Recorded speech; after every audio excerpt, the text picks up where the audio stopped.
నమస్తే అందరికీ. సో మొత్తానికి మనందరికి అర్థమైన కార్యక్రమమే ఇదంతా.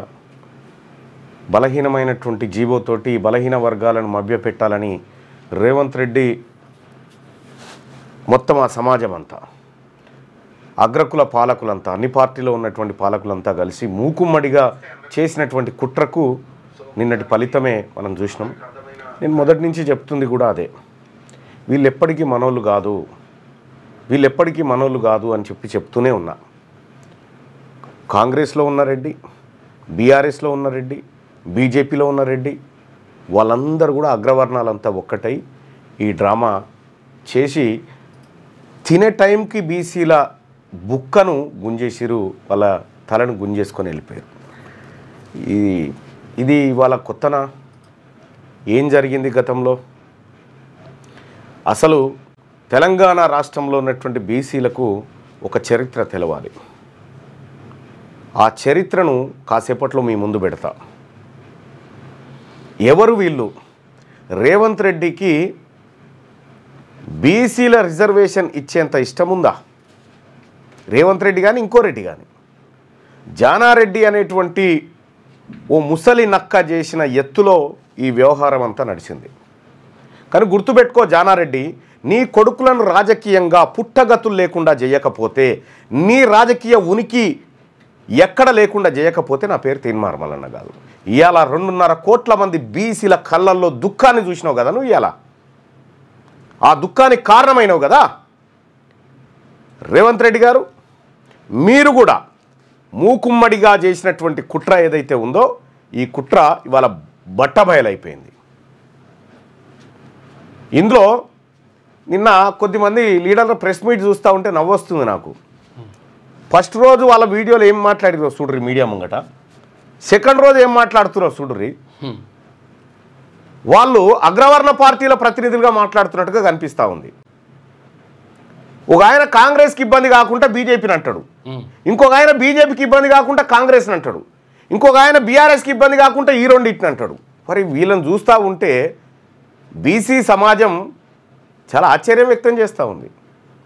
వీళ్ళు ఎవరు మనోళ్ళు కాదు, కానీ ఇవాళ వాళ్ళ నాటకాలు చూస్తూ ఉంటే, నేను రెడ్ల నాటకాలు అది నేను పసిగట్టి చెప్తూనే ఉన్నా, కానీ వీళ్ళ నాటకాలు కూడా గమ్మత్తున్నాయి. ఇక్కడ చాలా విచిత్రమైన నాటకాలు. పేరుకు బీసీలమని చెప్పుకొని తిరిగి కాంగ్రెస్ ఆయన మంచిగానే చేసిండు, బీజేపీ ఆయన మోసం చేసిండు అని ఒక ఆయన, బీజేపీ ఆయన ప్రయత్నం ఆయన చేసిండు, వీళ్ళే మోసం. ఏంది మనం ఏమన్నా అధికార ప్రతినిధులమా దానికి? వాళ్ళ పార్టీలకు, అగ్రవర్ణ పార్టీలకు బానిసలు. ఏం ఆశిస్తున్నారు ఇంకా వాళ్ళ దగ్గర? ఆశించేది ఏంది? మీ బయటలు ఇక్కడ వేస్తే జనం, మొన్నటిది ఇయ్యాలది వేస్తే జనం చీ అనేటట్టు అవి ఆ పరిస్థితి కనిపిస్తూ ఉంది. ఏం జరిగింది? ఈ జీవో కొట్టుడు పోవడానికి కారణమేంది? నేను ముందే చెప్పిన సోదరులారా, నేను చెప్పినా లేదా మీరు ఒకసారి ఆలోచన చేసుకోవాలి. ఇప్పుడు కాదు నేను చెప్పింది, అసెంబ్లీ సమావేశాలు జరుగుతున్న సమయంలో సభలో చెప్పిన ఈ మాట. ఎందుకు చెప్పిన సభలో అంటే, కులగణన రిపోర్ట్ను సభలో పెట్టలేదు, ఎంపారికల్ డేటాను సభలో పెట్టలేదు, డెడికేట్ కమిషన్ రిపోర్టు సభలో పెట్టలేదు. ఇవి ఏవి పబ్లిక్లో పెట్టకుండా సీక్రెట్ డాక్యుమెంట్గా పెట్టినటువంటి పరిస్థితుల్లో ఈ బిల్లు ద్వారా 42% రిజర్వేషన్ రాదనేది నేను బల్ల గుద్ది మరీ చెప్పిన. కావాలంటే మళ్ళీ ఒకసారి బయట చూడండి, నేను చూపిస్తా నేనేం చెప్పినా ఒకసారి చూడండి. ఈ బిల్లు ద్వారా పోయి 42% రిజర్వేషన్ వస్తుందా అధ్యక్ష? గుండె మీద చేసుకొని చెప్పమని ఇక్కడ ఉన్న వాళ్ళని. ఇది సాధ్యమయ్యేదేనా? ఎంతవరకు సాధ్యమని చెప్పడం ఒకసారి ఆలోచన చేయండి అధ్యక్ష. ఇది ప్రజలను మభ్యపెట్టడానికి కాకపోతే దేనికోసం అధ్యక్ష? ఇది రాజకీయాల కోసం కాదా అధ్యక్ష? వాస్తవానికి ఈ బిల్లు ద్వారా పోయి 42% రిజర్వేషన్ వస్తుందా అధ్యక్ష? గుండె మీద చేసుకొని చెప్పమని ఇక్కడ ఉన్న వాళ్ళని. ఇది సాధ్యమయ్యేదేనా? ఎంతవరకు సాధ్యమని చెప్పడం ఒకసారి ఆలోచన చేయండి అధ్యక్ష. ఇది ప్రజలను మభ్యపెట్టడానికి కాకపోతే దేనికోసం అధ్యక్ష? ఇది రాజకీయాల కోసం. ఇది నేను ఆ రోజే చెప్పిన, వీళ్ళు ఆర్డినెన్స్ తీసుకొచ్చిన రోజు చెప్పిన, వీళ్ళు బిల్లు పెట్టిన రోజు చెప్పిన, ఇది నిబంధనలకు అనుకూలంగా తయారైతున్న బిల్లు కాదు, ఇది పుట్టుకతోనే పుట్టుకతోనే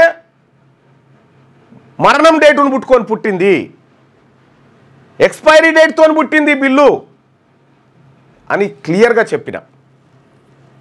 చెప్తే చాలామంది మంత్రులు తీన్మార్ మల్లన్న గట్లే మాట్లాడుతాడు, ఆయనకి ఏమెరక అని చెప్పారన్నారు. నాకేమెరక కాదు, నేను చాలా ఇన్డెప్త్కు పోయిన దీంట్లో. ఈ వర్గాలకు బీసీలకు న్యాయం జరగాలంటే ఏమి చేయాలనే దాంట్లో 1952 దగ్గరికి కూడా పోయిన నేను. ఆ రోజు నుంచి ఏం జరిగింది, ఎక్కడికి వచ్చినాం, ఏం లెక్క మొత్తం అన్ని పరిశీలించి నేను సభకు వచ్చి మాట్లాడినా. ఉత్తగా మాట్లాడలే, అధికారులు రాసిచ్చే చిట్టీలు చదివే టైప్ కాదు నేను ఇన్డెప్త్గా పోయి మాట్లాడినా. కులగణనను కేవలం అప్పర్ క్యాస్ట్ జనసంఖ్యను పెంచుకోవడానికి వాడినరు, బీసీల కోసం కాదు అని చెప్పిన. కాగితాలు తలగబెట్టిన ఇక్కడ నేను కాగితాలు తలగబెడితే కాంగ్రెస్ పార్టీ నుంచి నన్ను సస్పెండ్ చేయించిండు రేవంత్ రెడ్డి. మరి ఇవాళ నేను గాలబెట్టినా కదా, ఇప్పుడు నీకు జీవో కాగితాన్ని ఎడదలగబెట్టమంటావు, జీవో నెంబర్ 9ని ఎడదలగబెట్టమంటావు. నేను ఏదైతే చెప్పినో అదే జరిగింది. నేను మొదటి నుంచి చెప్తానే ఉన్నా, వీళ్ళు ప్రజల్ని మోసం చేస్తూ ఉన్నారు, వీళ్ళు ప్రజల్ని మభ్యపెడతా ఉన్నారు, ఇది కేవలం రాజకీయ అవసరాలు తీర్చుకోవడం కోసం చేస్తున్న ప్రయత్నంగా చెప్తూనే ఉన్నా. దానికి ఇంకా కొన్ని ఉదాహరణలు కూడా మీ ముందుకు తీసుకొస్తా. ఇక్కడ ఎవడు దోషయ్యా దీంట్లో అంటే నేను క్లియర్గా చెప్తా ఉన్నాను. చూడండి సోదరులారా, కాంగ్రెస్ పాత్ర ఏంది, బీఆర్ఎస్, బీజేపీ, ఈ మూడు అగ్రవర్ణ పార్టీలు ఏవైతే ఉన్నాయో, ఈ బీసీ వ్యతిరేక పార్టీలు ఏవైతే ఉన్నాయో, వీళ్ళు చేసిన కుట్ర, ఈ జీవో నెంబర్ 9లో వీళ్ళు చేసిన కుట్ర ఏందో చూడండి. కాంగ్రెస్ పార్టీ బలహీనమైన జీవో,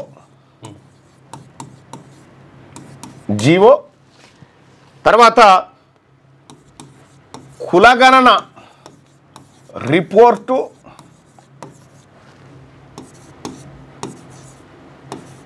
డెడికేట్ కమిషన్ రిపోర్టు, వీటితో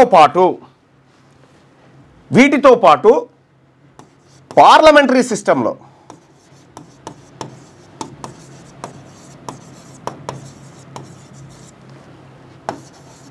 బిల్లును తీసుకపోలేదు. అసెంబ్లీలో అన్ని పార్టీలు మద్దతు ఇచ్చినాయి, మీరు గమనించిరా? అసెంబ్లీలో బిల్లు పెట్టేటప్పుడు అన్ని పార్టీలు మద్దతు ఇచ్చినాయి. ఎందుకు ఇచ్చినాయి తెలుసా? ఇది ముంగడ పడదని, ఇది ముంగడ పడది, ఏదో ఒక రోజు ఆగిపోతుందని మద్దతు ఇచ్చినాయి. మళ్ళీ బీసీల ముంగట ఏమని చెప్తే అన్నట్టు మేము మద్దతు ఇచ్చినాం. మరి మద్దతు ఇచ్చినటువంటి వ్యక్తులు మూకుమ్మడిగా ఈ బిల్లు పాస్ అయిన రోజే రేవంత్ రెడ్డి గారు మాట చెప్పిండు, అఖిల పక్షాన్ని ఢిల్లీకి తీసుకుపోతా ప్రధానమంత్రి దగ్గరికి అని. తీసుకుపోయిందా? తీసుకపోలే. సొంత పక్షం ఢిల్లీకి కొంతమంది సంఘాలకు రైలు పెట్టి ఢిల్లీకి తీసుకుపోయి ధర్నా చేయించి శబాష్ అనిపించుకొని వచ్చేసిండు. సొంత పార్టీ ఎమ్మెల్యేలను తీసుకొని పోయి రాని రిజర్వేషన్ కోసం రాష్ట్రపతిని ప్రధానమంత్రిని తిట్టిపిచ్చి మేము ఒప్పుకున్నా మీరు ఒప్పుకోవద్దనేటువంటి ఇండైరెక్ట్గా సంకేతం ఇచ్చొచ్చిండు. కాంగ్రెస్ పార్టీ చేసినటువంటి మోసం ఇది. చివరికి బలహీనమైన జీవో కొట్టివేతకు గురైంది. మరి ఈ జీవో కొట్టివేయడానికి కారణం ఎవరు? ఎవరు వాదించిర్రు అంటే హరీష్ రావు మనిషి ఈ జీవోకి ఎగనిస్ట్గా వాదించిండు. హరీష్ రావు ఉన్నాడు. హరీష్ రావు ఏది ఆ రెడ్డి అడ్వకేట్ల వెనుక హరీష్ రావు ఉన్నాడు. హరీష్ రావు అంటే టీఆర్ఎస్గా వీళ్ళున్నారు, ఈ బీఆర్ఎస్ వాళ్ళు ఉన్నారు. ఈ జీవో కొట్టుకుపోవడానికి వీళ్ళు సాయశక్తులా మానిటరింగ్ చేసింది హరీష్ రావు. ఇక మూడవది, తెలంగాణ అసెంబ్లీ పాస్ చేసినటువంటి బిల్లును గవర్నర్ చేత పార్లమెంట్లో ఆమోదింపజేసుకోవడం కోసం బీజేపీ పార్టీ చేసిన కృషి జీరో. గవర్నర్ పెట్టింది కేంద్ర ప్రభుత్వం, రాష్ట్రపతి అయినప్పటికీ కూడా నరేంద్ర మోడీ గారి మనిషి అనుకోరాదు. ఇక్కడ బీసీల బిల్లును నరేంద్ర మోడీ గారి మనిషి గాంధీ రాజ్భవన్లో అడ్డుకుంటాడు.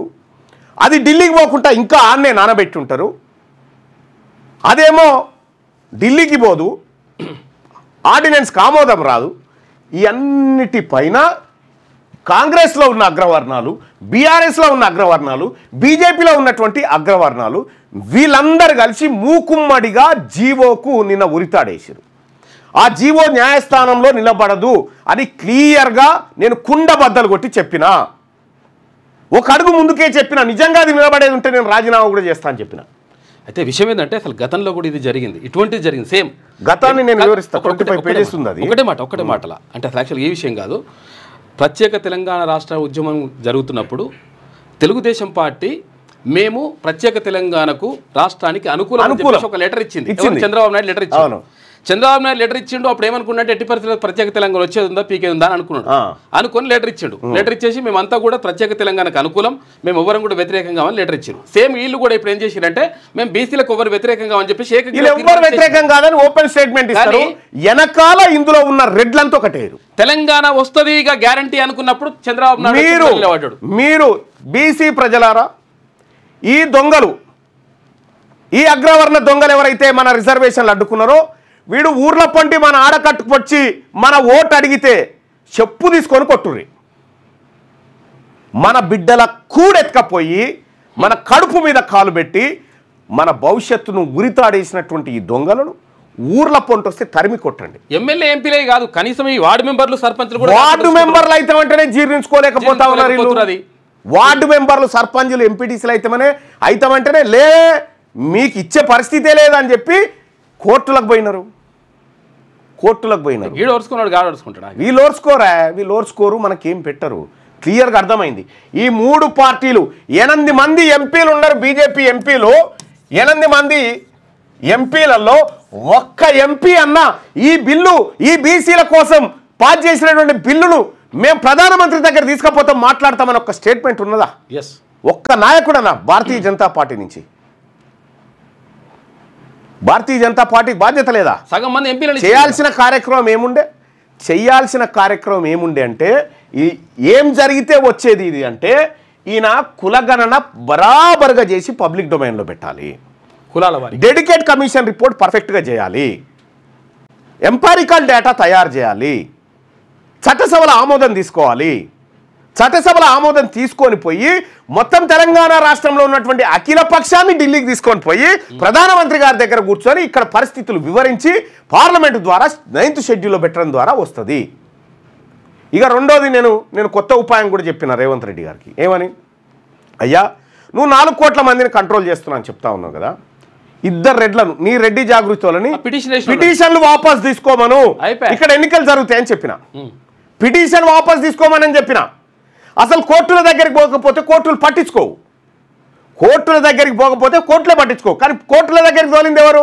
రేవంత్ రెడ్డి తోలిండు, హరీష్ రావు మనుషులు వాదించిర్రు, బీజేపీ ఖతం చేసింది. ఈ ముగ్గురు కలిసి చేసినటువంటి మోసం ఇది. కానీ గుర్తుపెట్టుకోరి, నా బీసీల ఉసురు ఖచ్చితంగా మీకు రాజకీయంగా తగులుతుంది. ఆ రోజు త్వరలోనే వస్తుంది. అందుకోసమే ఇలా బీసీలంతా గ్రామీణ ప్రాంతంలో సలసల కడుపు మండుతా ఉన్నారు. అందుకోసమే తెలంగాణ రాజ్యాధికార పార్టీ ఇవాళ రాష్ట్ర బంద్కు పిలుపునిచ్చింది. ఈ దొంగల దిష్టి బొమ్మలు నలగబెట్టమని చెప్పింది. ఇలా ఎక్కడికక్కడ ప్రజలారా స్వచ్ఛందంగా బంద్ పాటించండి.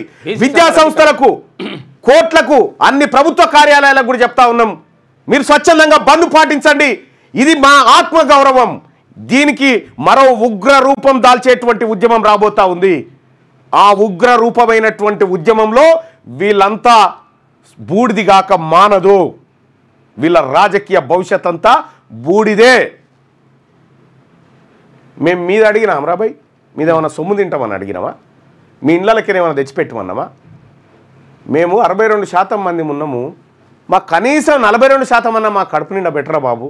42% అర్ధాకలతోనైనా సరే అంటే ఇక్కడ జీవో కాగితం ఈయననే ఇస్తాడు, వెనకని రెడ్లనగేసి కోర్టుకు తోలుతాడు, జానారెడ్డి చూసుకుంటాడు ఆ పని. హరీష్ రావు అడ్వకేట్ను పెట్టి వాదిస్తాడు బీసీలకు రిజర్వేషన్ రావద్దని. బీజేపీ వాళ్ళు ఏమో చూసుకుంటే సప్పట్లు కొడతారు. ఈ పరిణామం ఇప్పటిది కాదు. ఇప్పుడు ఇప్పుడు ఇప్పుడు కాంగ్రెస్లో రేవంత్ రెడ్డి, బీఆర్ఎస్లో ఇంకో రెడ్డి, బీజేపీలో ఇంకో రెడ్డి, వీళ్ళందరూ ఉండి ఇప్పటి పరిణామం కాదు. 1952 లెక్క చదువుతా ఇప్పుడు నేను, మీరు చూడరు.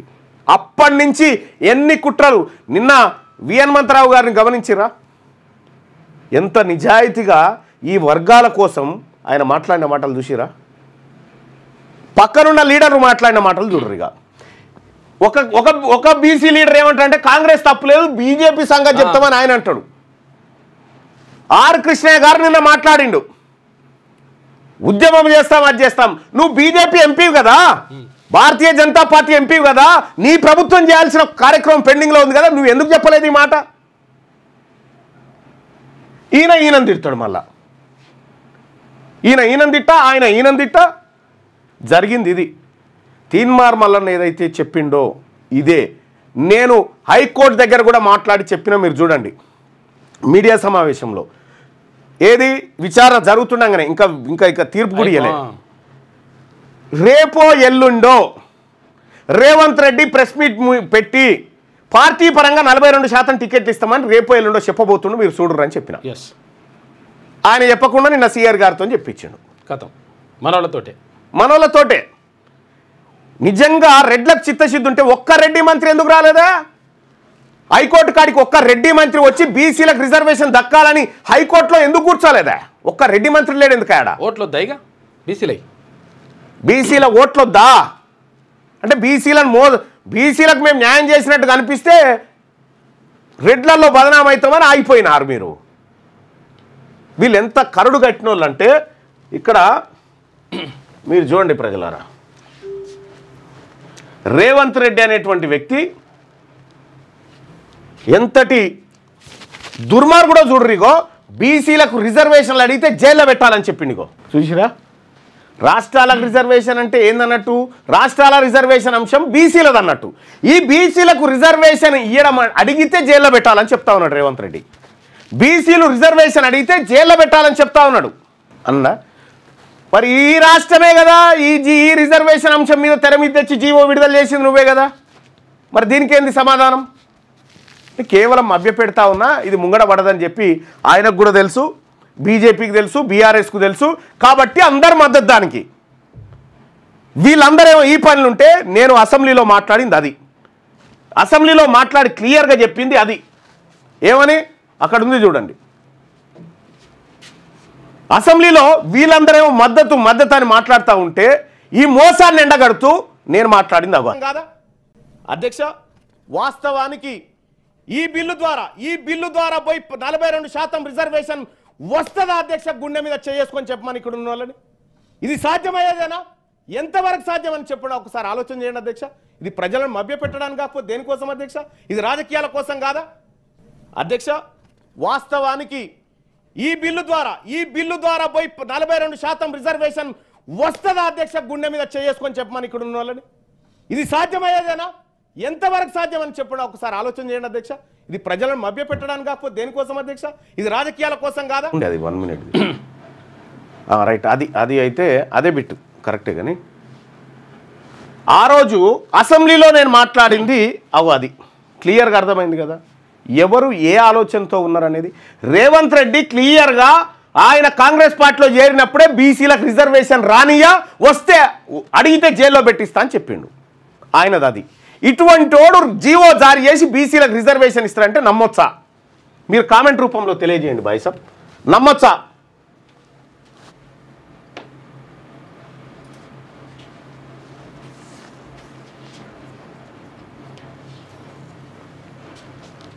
కానీ గుర్తుపెట్టుకోరు, ఏదో ఒక రోజు ఈ బీసీలు ఈ 3 ఏళ్ల తర్వాత ఖచ్చితంగా అధికారంలోకి వస్తారు. మిమ్మల్ని, మీ కుట్రల్ని, మీ దశాబ్దాల కుట్రల్ని పటాపంచలు చేస్తాం, ఖచ్చితంగా ఎదుర్కొంటాం. లేదు, అతనికి లేదు.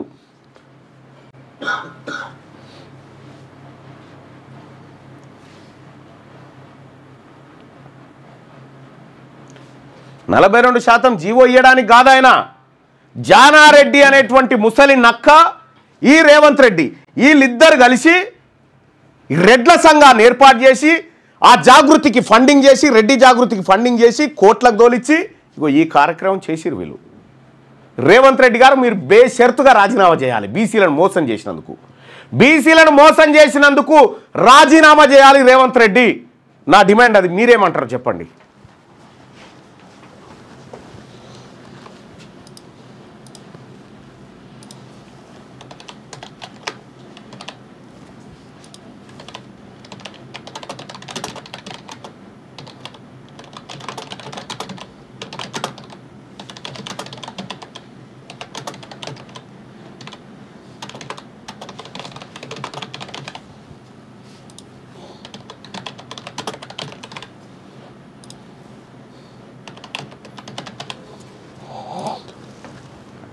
మీ అభిప్రాయాన్ని తెలియజేయండి. ఇక్కడ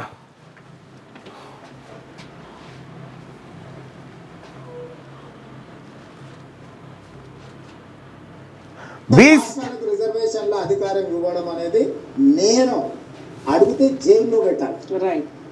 అట్లాంటి ప్రశ్నని అట్లాంటిది కావాలని అడిగితే జైల్లో పెట్టాలి. చూడు ఇంత క్లియర్గా ఉన్నాడు రేవంత్ రెడ్డి. అడిగితే జైల్లో పెట్టాలని. బీసీలను మోసం చేసిన రేవంత్ రెడ్డి సీఎం పదవికి రాజీనామా చేయాలి. తీన్మార్మల్ డిమాండ్. రాజీనామా చేయాలా వద్దా? చేయాలి. రాజీనామా చేయాలనుకునే వాళ్ళు పైన, చేయవద్దనుకునే వాళ్ళు కింద. మిమ్మల్ని ఊర్ల పొంటి తిరగనిస్తే చూడుర్రి.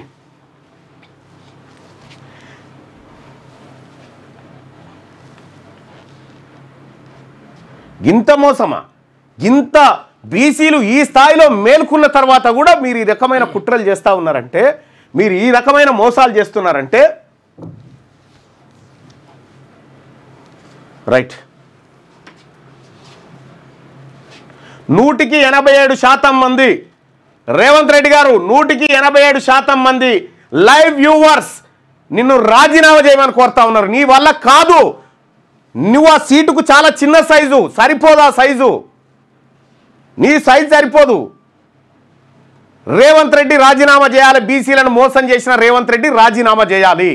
ఈ బలహీనమైన జీవో, ఈ జీవో ద్వారా బీసీలకు మంచి జరగదని నేను మొదటి నుంచి చెప్తానే ఉన్నా. నేను చెప్పిందే ఇక్కడ జరిగింది.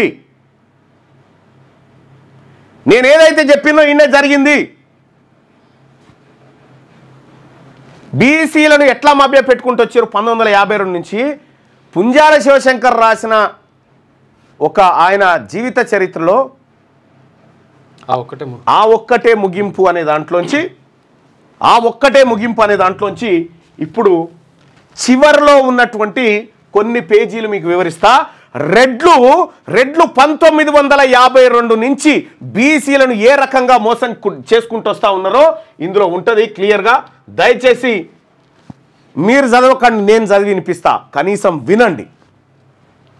ముక్తాయింపు. బీసీల కోసం నేనేం చేశాను అని పుంజాల శివశంకర్ గారు, ఈ మామిడిపల్లి బిడ్డ, ఈ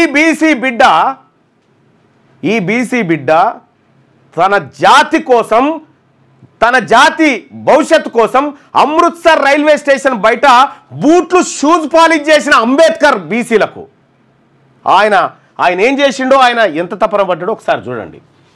బీసీ కమిషన్ గురించి కలిసినప్పుడు, నేను జవహర్లాల్ నెహ్రూ గారిని కలిసినప్పుడు గురించి నన్ను ఆశీర్వదించారు. అది ఎలా పనిచేసిందంటే అదొక అద్భుతం. వెనుకబడిన తరగతుల స్థితిగతులను అధ్యయనం చేయడానికి మొట్టమొదటి కమిషన్ 1953లో నెహ్రూ ప్రభుత్వ పాలనలో ఏర్పాటైంది. ఎప్పుడు? 53లో. షెడ్యూల్ కులాలు, షెడ్యూల్ తరగతులకే కాక ఇంకా సాంకేతికంగా విద్యాపరంగా వెనుకబడిన పరిస్థితుల్లో జీవిస్తున్న ఇతర కులాల పరిస్థితిని అధ్యయనం చేయడమే ఈ కమిషన్ లక్ష్యం. అదే కాకా కలేకర్ కమిషన్. ఎప్పుడు? 1953లో కాకా కలేకర్ కమిషన్ ఏర్పాటు చేసిరు. కాకా కలేకర్ కమిషన్ ఏర్పాటు చేస్తే ఈ కమిషన్ తన అధ్యయనాన్ని పూర్తి చేసి ఆ నివేదికను కేంద్ర ప్రభుత్వానికి సమర్పించిందని 1955లో వార్త వెలువడగానే నేను ఆనందంతో ఉబ్బి తబ్బిపోయాను. వెనుకబడిన తరగతుల కోసం వచ్చిన ఒక చారిత్రాత్మకమైన అవకాశంగా నేను భావించాను. అందుకే ఒక్క క్షణం కూడా ఆలోచించకుండా ఢిల్లీ బయలుదేరడానికి ట్రైన్ ఎక్కాను. నాతో పాటు రమ్మని వెనుకబడిన వర్గాల నాయకులైన కొండా లక్ష్మణ్ బాపూజీ, గౌతు లచ్చన్న, బొజ్జం నరసింహులను కూడా కోరాను, ఒప్పించాను కూడా. నలుగురం కలిసి వెళ్లాల్సిన సమయంలో కొండా లక్ష్మణ్ బాపూజీ అకస్మాత్తుగా అస్వస్థతకు గురయ్యారు. మేము బయలుదేరాల్సిన రోజునే ఆయనకు శ్వాసకోశ సంబంధమైన రుగ్మత ఏర్పడింది. ఢిల్లీ చేరగానే మేము ముగ్గురం చాలా అవస్థలు పడి ఎవరెవరి ద్వారానో ప్రధానమంత్రి నెహ్రూ దగ్గరికి వెళ్ళగలిగాం. ఆయనను తీన్మూర్తి భవన్లో కలిసి వెనకబడిన వర్గాల దయనీయ పరిస్థితులను వివరిస్తూ కాకా కలేకర్ కమిషన్ సిఫార్సులను వెంటనే అమలు చేయవలసిందిగా అభ్యర్థించాం. ఎవరు? పి శివశంకర్. పండిత్ నెహ్రూజీ మా ఆరాటాన్ని, ఆవేదనను సావధానంగా విని అర్థం చేసుకున్నారు. మీరు వెళ్ళి దేశీయాంగ శాఖ మంత్రి గోవింద్ వల్లభ్ పంత్ గారిని కూడా కలవండి, ఇదే విషయం ఆయనకు కూడా వివరించండి అన్నారు నెహ్రూజీ.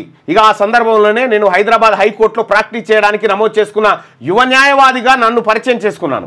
ఆయన చిరునవ్వుతో నా భుజం తట్టి నాకు ఉజ్వల భవిష్యత్తు కలగాలని ఆశీర్వదించారు. జీవితం ఎప్పుడు ఎలాంటి మలుపులు తిరుగుతుందో చెప్పలేం కదా.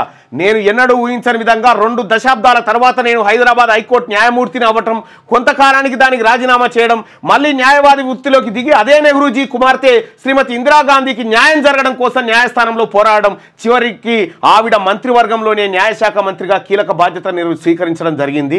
ఎంత విచిత్రం! పుంజాల శివశంకర్ గారు కేంద్ర న్యాయశాఖ మంత్రి అయిండు. అయ్యి ఏం చేసిండో చూడ్రి. ఈ కోర్టులలో జరిగిన బీసీలకు అన్యాయం మీద ఏ రకంగా చేసిండో ఒకసారి చూడ్రి. ఇగో, అమృత్సర్లో డిగ్రీ తీసుకొని నేను 1949లో హైదరాబాద్ తిరిగి వచ్చాను.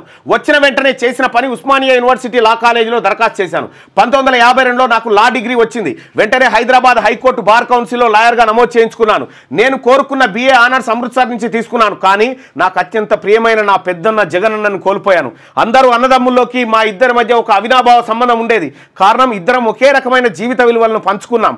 మేము తప్పించిన విలువల్లో ఇద్దరం కోరుకున్నది ఒకటి ఉంది, బలహీన వర్గాల జీవన ప్రమాణాలు మెరుగుపడాలి. మా జగనన్న చనిపోయాక ఇది నా గుండెల్లో మరింత బలంగా నాటుకుపోయింది.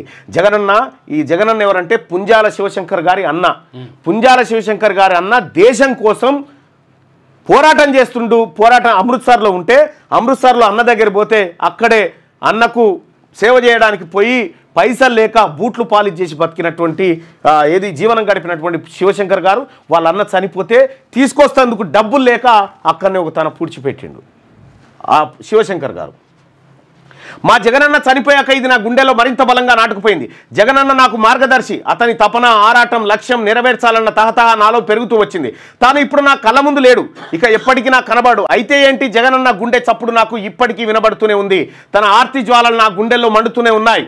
ఇక చూడండి, ఇక్కడ నుంచి స్టార్ట్.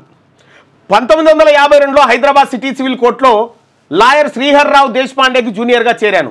రాజ్యాంగం చట్టాల మీద ఆసక్తి కొద్దీ మా సీనియర్ కేసుల చిట్టాలో అలాంటి కేసులు ఏవైనా ఉంటే తీసుకొని అధ్యయనం చేస్తుండేవాడిని. అలా రాజ్యాంగ సంబంధిత చట్టాల అధ్యయనం చేస్తున్న కొద్దీ నాకు అర్థమవుతూ వచ్చిన విషయం ఏమిటంటే, స్వతంత్ర భారతదేశంలో మొదటి నుంచి బీసీలు మోసపోతూ ఉన్నారు. రాజ్యాంగంలో షెడ్యూల్ కులాలు, షెడ్యూల్ తెగల రిజర్వేషన్ల విషయం స్పష్టంగా నిర్వచించారు.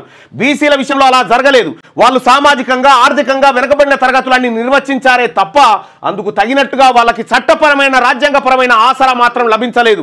వాళ్ళు తమ వెనుకబడిన తరగతులను ఎలా అధిగమిస్తారు? రాజ్యాంగంలో ఒక వెసులుబాటు ఉంది.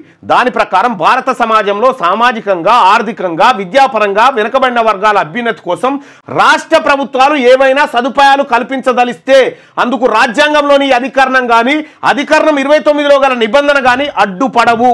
అంతే. చూసిరా రేవంత్ రెడ్డి ఏమన్నాడు? ఇదేమో రాజ్యాంగంలో ఉన్నటువంటి మాట శివశంకర్ గారు చెప్తా ఉన్నాడు.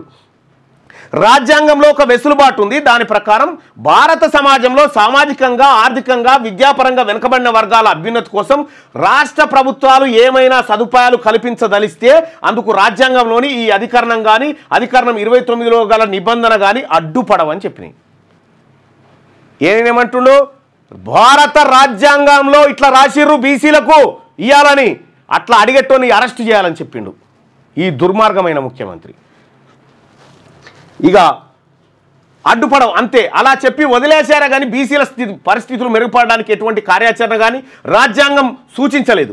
బీసీల కర్మని రాష్ట్ర ప్రభుత్వాలకే వదిలేశారు.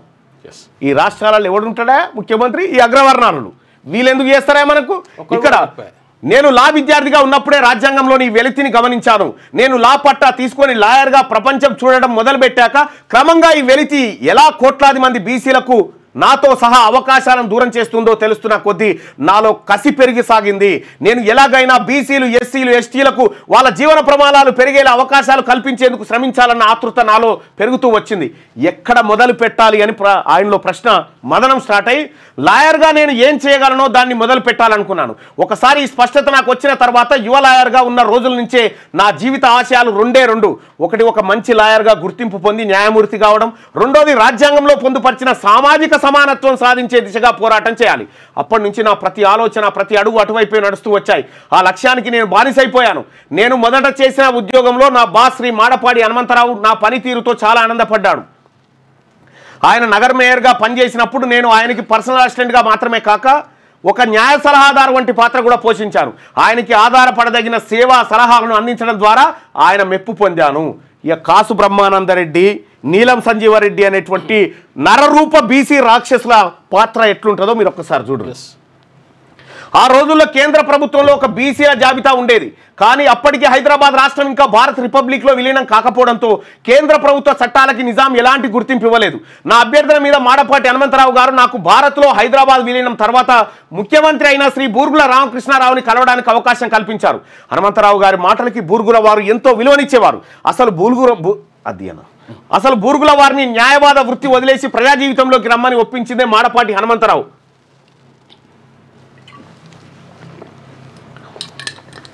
బలహీన వర్గాల ప్రయోజనాల గురించి ఆలోచించడంలో నాతో భావసారూప్యం ఉన్న మరికొంతమంది మిత్రులతో కలిసి ముఖ్యమంత్రి శ్రీ బూర్గుల వారి కార్యాలయంలో కలిశాను.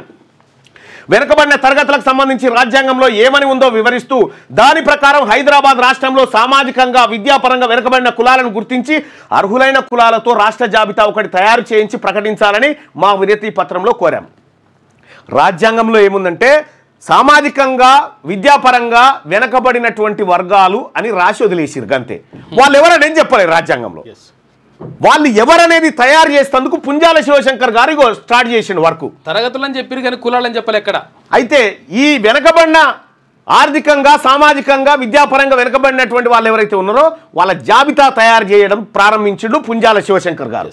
కొన్ని మాసాలు గడిచాయి. మా అభ్యర్థన మీద ఎలాంటి పురోగతి కనిపించలేదు. మేము మళ్ళీ వెళ్ళి ముఖ్యమంత్రిని కలిసాం. మరోసారి మా అభ్యర్థన నొక్కి చెప్పాం. ఆయన నిజాయితీగా ఒక విషయం చెప్పారు. మీ అభ్యర్థన చదివానయ్యా, కానీ మీ అభ్యర్థన అమలు చేయడానికి అవసరమైన మార్గదర్శక సూత్రాలు ఏవీ లేవు. పని ఎలా మొదలు పెట్టాలి? రాజ్యాంగంలో బీసీలు అనేటువంటి వాళ్లకు ఎక్కడ ఒక నిర్వచనం లేకుండా పోయింది. ఎందుకంటే భారత రాజ్యాంగంలో రాసే దాంట్లో ఒక్క బీసీ కూడా లేడు. అప్పుడు ఈ మధ్యలో 1953లో కేంద్ర ప్రభుత్వం ఒక కమిషన్ నియమించింది. ఎస్సీలు, ఎస్టీలు కాక సామాజికంగా, విద్యాపరంగా వెనుకబడిన తరగతులను నిర్వచించడం ఈ కమిషన్ లక్ష్యం. అలా శ్రీ కాకా కలేకర్ చైర్మన్గా తొలి వెనుకబడిన తరగతుల కమిషన్ అవతరించింది. శ్రీ కలేకర్ స్వాతంత్ర సమరయోధుడు, మహాత్మా గాంధీకి దగ్గర అనుచరుడు. అందుకే ముఖ్యమంత్రితో మేము చెప్పాం, శ్రీ కలేకర్ కమిషన్ ఎలాంటి మార్గదర్శక సూత్రాలతో ముందుకు వెళ్తుందో కనుక్కొని అదే విధానాన్ని మన రాష్ట్ర ప్రభుత్వం కూడా అనుసరించవచ్చు కదా అని శివశంకర్ గారు బూర్గుల రామకృష్ణారావు గారికి చెప్పిండు. ముఖ్యమంత్రి శ్రీ బూర్గుల చాలా సానుకూలంగా స్పందించారు. ఆ మార్గదర్శక సూత్రాల ఆధారంగా చాలా వేగంగానే రాష్ట్ర ప్రభుత్వం సామాజికంగా, విద్యాపరంగా వెనుకబడిన కులాల జాబితాను వెలువరించింది. కలేకర్ కమిషన్ దేశమంతటా పర్యటించి అన్ని రాష్ట్రాల్లో ఉన్న వెనుకబడిన కులాలను గుర్తిస్తూ 1955లో తన నివేదికను కేంద్ర ప్రభుత్వానికి సమర్పించింది. కానీ కేంద్ర ప్రభుత్వం ఆ జాబితాపై తన నిర్ణయాన్ని నాంచి చివరికి 1961లో తిరస్కరించింది. మనకు గుర్తింపు బీసీలు ఎవరయ్యా ఈ దేశంలోని కాకా కలేకర్ కమిషన్ మొత్తం దేశమంతా తిరిగి గీళ్ళు బీసీలు అని చెప్పి జవహర్లాల్ నెహ్రూ ప్రభుత్వానికి ఇస్తే జవహర్లాల్ నెహ్రూ ప్రభుత్వం దాని ఇనుపపెట్టెలో దాచిపెట్టి 5-6 ఏళ్ళు తర్వాత దీన్ని తిరస్కరిస్తున్నామని తీసేసారు. ఇది మొదటి దెబ్బ బీసీలకు. ఇక చాలా వరకు వెనుకబడిన తరగతులు అనేవి వాళ్ళ కులవృత్తుల ఆధారంగా నిర్ణయించబడ్డాయి. అప్పటికి రాష్ట్రం 3 ప్రాంతాలుగా ఉండేది. అప్పుడు హైదరాబాద్, అవి తెలంగాణ, మరాఠ్వాడ, కర్ణాటక. ఆ 3 ప్రాంతాల్లోనూ ఇలాగే కులవృత్తుల ఆధారంగా బీసీల జాబితా తయారైంది. ఉదాహరణకి తెలంగాణలో తాటికల్లు తీసేవారిని గౌడ్ అంటారు. అదే వృత్తిలో ఉన్న వాళ్ళని మరాఠ్వాడ, కర్ణాటకలో మాత్రం బండారి, కలాల్, ఈడిగా అంటారు. ప్రభుత్వ జాబితా ప్రకారం వీళ్ళంతా బీసీలే. వాళ్ళందరినీ ఒకే గ్రూప్లోకి తీసుకొచ్చింది ప్రభుత్వం.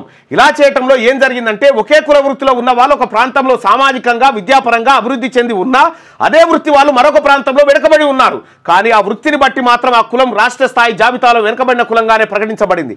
ఉదాహరణకి మున్నూరు కాపుల విషయంలో తీసుకుందాం. వీళ్ళు తెలంగాణలో సామాజికంగా, విద్యాపరంగా వెనుకబడిన వ్యవసాయదారులు. కానీ మరాఠ్వాడలో మున్నూరు కాపులు బాగా అభివృద్ధి చెందిన కులస్తులు. ఇదే సమయంలో మరాఠ్వాడలో తోటమాలి వృత్తిలో ఉండే మహాత్మా జ్యోతిరావు పూలే వంటి వాళ్ళు వ్యవసాయదారులు కారు. కానీ వ్యవసాయ అనుబంధ రంగమైన ఉద్యానవన రంగంలో పనిచేస్తున్నారు అన్న కారణంతో వాళ్ళని తెలంగాణలో మున్నూరు కాపులతో సమానంగా చేశారు. బీసీల ప్రయోజనాల కోసం శ్రమిస్తున్న నాయకులకు ఒక మనోవికాసం కలిగింది.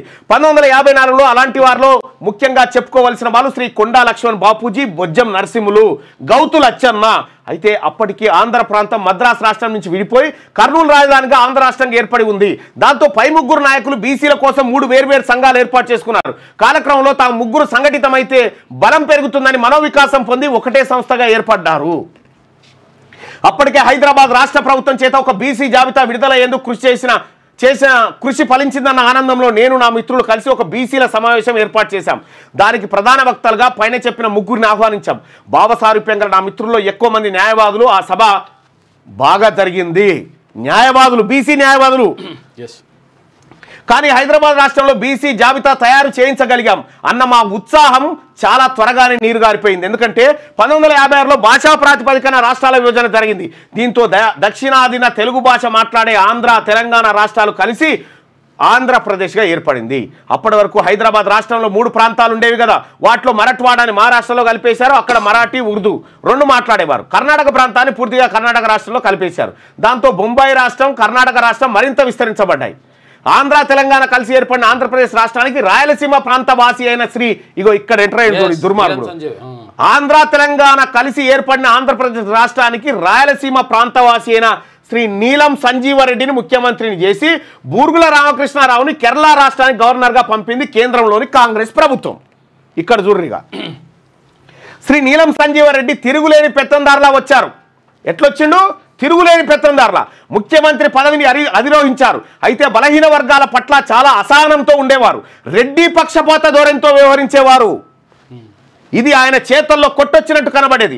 1953లో హైదరాబాద్ రాష్ట్రంలో బూర్గుల ప్రభుత్వం రూపొందించిన బీసీల జాబితాకి 1956 వరకు ఎలాంటి గ్రహణం పట్టలేదు, నడిచింది అది. కొత్త ఆంధ్రప్రదేశ్ ఏర్పడి శ్రీ నీలం సంజీవరెడ్డి ముఖ్యమంత్రి అవగానే ఆ జాబితాను సవాల్ చేస్తూ ఎవరో హైకోర్టులో పిటిషన్ వేశారు.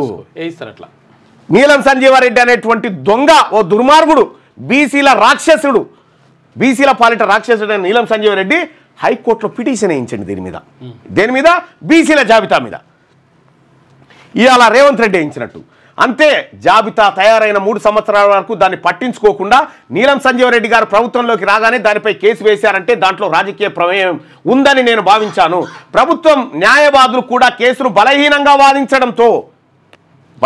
వాదిస్తారు కేసులు. ఇప్పుడు తీన్మార్ మల్లన్న ఆ జీవోలోకి ఏది ఆ జీవో ఇంప్లీడ్ ఎందుకైనా తెలుసా? ఈ రెడ్లే వాదిస్తా ఉన్నారు, బలహీనంగా వాదించగలని చిక్కుడు ప్రభాకర్ అనేటువంటి బీసీ బిడ్డను పెట్టి బలంగా వాదించడం కోసం నేను పెట్టిన ఏది ఆడ ఇంప్లీడ్ అయినా కేసును బలహీనంగా వాదించడంతో బీసీ జాబితాను హైకోర్టు కొట్టేసింది.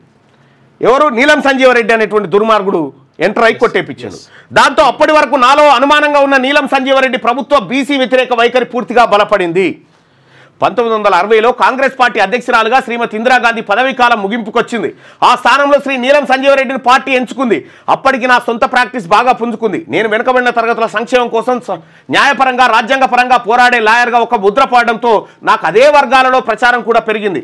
నిజంగా కూడా నా కక్షిదారులు 60 నుంచి 70% వరకు బలహీన వర్గాల వారే ఉండేవారు. దాంతో నా మిత్ర బృందంలో పెరుగుతున్న సభ్యులు కూడా ఎక్కువగా ఆ వర్గాల నుంచి పెరుగుతూ వచ్చారు.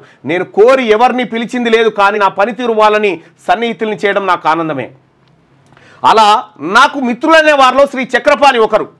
ఆ తర్వాత ఆయన కాలంలో కాంగ్రెస్ పార్టీలో చాలా ఎదిగారు. ఆయన కూడా ఒక లాయరే. అప్పట్లో నడుస్తున్న రాజకీయ చరిత్ర గురించి ఆయన ద్వారా చాలా విషయాలు తెలిసేవి. ఆయనే చెప్పారు, సంజీవరెడ్డిని పార్టీ అధ్యక్షుని చేస్తున్నారు కదా, ఆయన ముఖ్యమంత్రి పదవి ఎవరికి ఇస్తున్నారో తెలుసా? మళ్ళీ ఆయనే చెప్పారు, సంజీవరెడ్డి తన రెడ్డి అనుయాయుల్లో ఎవరో ఒకరిని సీఎంగా కూర్చోబెట్టాలని చూస్తున్నారు, కానీ అధిష్టానం మాత్రం దామోదరం సంజీవయ్యను ఎస్సీని ముఖ్యమంత్రిని చేయాలని నిర్ణయించింది. అప్పుడప్పుడే నాకు రాజకీయాలు అర్థమవుతున్నాయి. చూసిరా, నీలం సంజీవరెడ్డి అనేటోడు కాంగ్రెస్ పార్టీ దేశాధ్యక్షుడిగా పోయే టైంలో నీలం సంజీవరెడ్డి దగ్గర ఉన్నటువంటి ముఖ్యమంత్రి పోస్టును మా రెడ్లకే ఇయ్యాలని తాకట్టు పెట్టిండట. కాంగ్రెస్ అధిష్టానం మాత్రం ఇది దామోదరం సంజీవయ్యకి ఇయ్యాలని చెప్పి నిర్ణయం చేసింది. ఇక ఇక్కడ జరిగింది చూడు. శ్రీ దామోదరం సంజీవయ్య ఆంధ్రప్రదేశ్ రాష్ట్ర ముఖ్యమంత్రిగా నియమితులయ్యారు. 1960లో మళ్ళీ నేను నా మిత్ర బృందం వెళ్ళి సంజీవయ్య గారిని కలిసి బీసీ వర్గాల జాబితా వ్యవహారాన్ని ఆయన ముందు పెట్టాం. ఆయన విషయం అర్థం చేసుకోవడం, తాజాగా మళ్ళీ బీసీల జాబితా తయారు చేయించాలని ఉత్తర్వులు జారీ చేయడం జరిగేదాకా వెంటబడ్డాం. గతంలో బూర్గుల వారు ముఖ్యమంత్రిగా ఉండగా తయారు చేసిన జాబితా హైదరాబాద్ రాష్ట్రం కోసం చేసింది. ఇప్పుడు తెలంగాణ ఆంధ్ర కలిసి ఏర్పడిన ఆంధ్రప్రదేశ్లో బీసీల ప్రయోజనాల కోసం అడుగుతున్నాం. అలాగే ఉత్తర్వులు వెలువడ్డాయి. దామోదరం సంజీవయ్య బీసీల జాబితా తయారు చేయడం కోసం జీవో ఇచ్చిండు. ఓకే అన్నాడు. ఇదిలా ఉండగా సంజీవారెడ్డి గారి గురించి చక్రపాణి గారు చెప్పిన విషయాలు నాకు ఆసక్తి కలిగించాయి. ఆయన మాటల్లో కాంగ్రెస్ పార్టీ జాతీయ అధ్యక్షులుగా వెళ్తున్న సంజీవారెడ్డి ముఖ్యమంత్రిగా తన స్థానంలో కేవలం ఒక రెడ్డి కులస్తుని కూర్చోబెట్టాలని మాత్రమే చూడలేదు, తనకు అనుకూలుడైన రెడ్డి రావాలని తాపత్రయపడ్డారు. పైగా దళితుడైన దామోదరం సంజీవ గారి అభ్యర్థిత్వాన్ని ఆయన పూర్తిగా వ్యతిరేకించారు. ఇద్దరు రాయలసీమ వారే. సంజీవారెడ్డి గారిది అనంతపురం జిల్లా, సంజీవయ్య గారిది కర్నూలు జిల్లా. రాయలసీమలో వర్గ పోరాటాల కారణంగా ఇద్దరికిద్దరు ఆధిపత్య పోరాటం సాగించారు. 1953 నుంచి 56 వరకు ఆంధ్ర రాష్ట్రానికి కర్నూలే రాజధాని. కర్నూలు అతిపెద్ద వ్యాపార కేంద్రం. ప్రైవేట్ బస్ ఆపరేటర్ రాజకీయాల్లో చక్రం తిప్పేవారు. సంజీవరెడ్డి గారిని వ్యతిరేకించే బస్ ఆపరేటర్లు సంజీవయ్య గారికి మద్దతునిచ్చేవారు. శ్రీ సంజీవయ్య ముఖ్యమంత్రి అయ్యాక వాళ్ళకి న్యాయం చేశారు. కాంగ్రెస్ పార్టీ అధ్యక్షునిగా తన పదవి కాలం పూర్తి కాగానే శ్రీ సంజీవరెడ్డి తిరిగి రాష్ట్ర రాజకీయాల్లోకి రావాలనుకున్నారు. 1962లో జరిగిన శాసనసభ ఎన్నికల్లో పోటీ చేసి గెలిచి మళ్ళీ సీఎం అయ్యారు. అయితే ఎన్నికల ఫలితాలు వెలువడగానే శ్రీ నీలం సంజీవారెడ్డి సంజీవయ్యకి మధ్య విభేదాలు తారాస్థాయికి చేరుకున్నాయి. సంజీవయ్య గారికి కర్నూలు జిల్లా మీద రాజకీయంగా చాలా పట్టుంది. ఇది సంజీవారెడ్డి భరించలేకపోతున్నారు. అందుకే 1962 ఎన్నికల్లో పార్టీ జాతీయ అధ్యక్షుడిగా వీలైనంత ఎక్కువగా తన అనుయాయులకే టికెట్లు లభించేలా ఆయన తన పలుకుబడిని ఉపయోగించారు. నీలం సంజీవారెడ్డి కాంగ్రెస్ పార్టీ అధ్యక్షుడై మొత్తం రెడ్లకు టికెట్లు ఇచ్చిండట. కానీ ఆ అభ్యర్థులలో అధిక శాతం మంది సంజీవయ్య గారి అభ్యర్థుల చేతుల్లో ఓడిపోయారు. ఇదేలా జరిగిందంటే కాంగ్రెస్ పార్టీ టికెట్లు సంజీవారెడ్డి గారి అనుయాయులకే ఎక్కువ రావడంతో సంజీవయ్య గారి అనుయాయులు ఇతర పార్టీల అభ్యర్థులుగానో స్వతంత్ర అభ్యర్థులుగానో పోటీ చేశారు. వాళ్ళ చేతుల్లో ఓడిపోయిన రెడ్డి కులస్తులలో కోట్ల విజయభాస్కర్ రెడ్డి, సంజీవరెడ్డి గారి అల్లుడు రాంభూపాల్ రెడ్డి కూడా ఉన్నారు. పైగా పుండు మీద కారం చల్లినట్టుగా గెలిచిన సంజీవయ్య వర్గీయులు ప్రైవేట్ బస్ ఆపరేటర్లు కూడా ఉన్నారు. రాష్ట్రంలో రాజకీయాలు అలా నడుస్తుండగా జాతీయ స్థాయిలో బీసీల వర్గీకరణపై కాకా కలేకర్ కమిషన్ ఇచ్చిన నివేదికను కేంద్రం తిరస్కరించింది. 1961 ఆగస్టు 14 నాటి లేఖ ద్వారా రాష్ట్రాలు తమ తమ బీసీ వర్గీకరణ జాబితాను సొంతంగా తయారు చేసుకోవాలి. అయితే కేవలం కులాన్ని బట్టి కాక ఆర్థికంగా వెనుకబడిన తనాన్ని ప్రాతిపదికగా తీసుకోవాలని అన్ని రాష్ట్ర ప్రభుత్వాల కేంద్ర ప్రభుత్వం లేఖ రాసింది. ఇది నాకు ఆశ్చర్యం కలిగించింది, ఆక్రోశం కలిగించింది. ఇదేమిటి ఇలా జరిగింది? ఇది రాజ్యాంగ విరుద్ధం కదా. రాజ్యాంగంలో బీసీలు అంటే సామాజికంగా విద్యాపరంగా వెనుకబడిన వర్గాలని కదా నిర్వచించబడింది. ఆర్థికంగా వెనుకబడి ఉండడం ప్రాతిపదిక అన్న మాటలు రాజ్యాంగ నిర్మాతలు ఎక్కడా పేర్కొనలేదు. ఆర్థికంగా వెనుకబడి అంటే అగ్రకులంలో పుట్టి పైసలు లేకపోయినా అతను బీసీగా గుర్తించ అట్లా ఎకనామికల్లీ బ్యాక్వర్డ్ అని చెప్పేసి ఇప్పుడు నడుస్తుంది. ఇప్పుడు తెచ్చారు కదా ఈడబ్ల్యూఎస్. ఆ రోజు 1961లో వేసిన బీజం అది. ఈడబ్ల్యూఎస్ తో పాటు ఎకనామికల్ బ్యాక్వర్డ్ కూడా.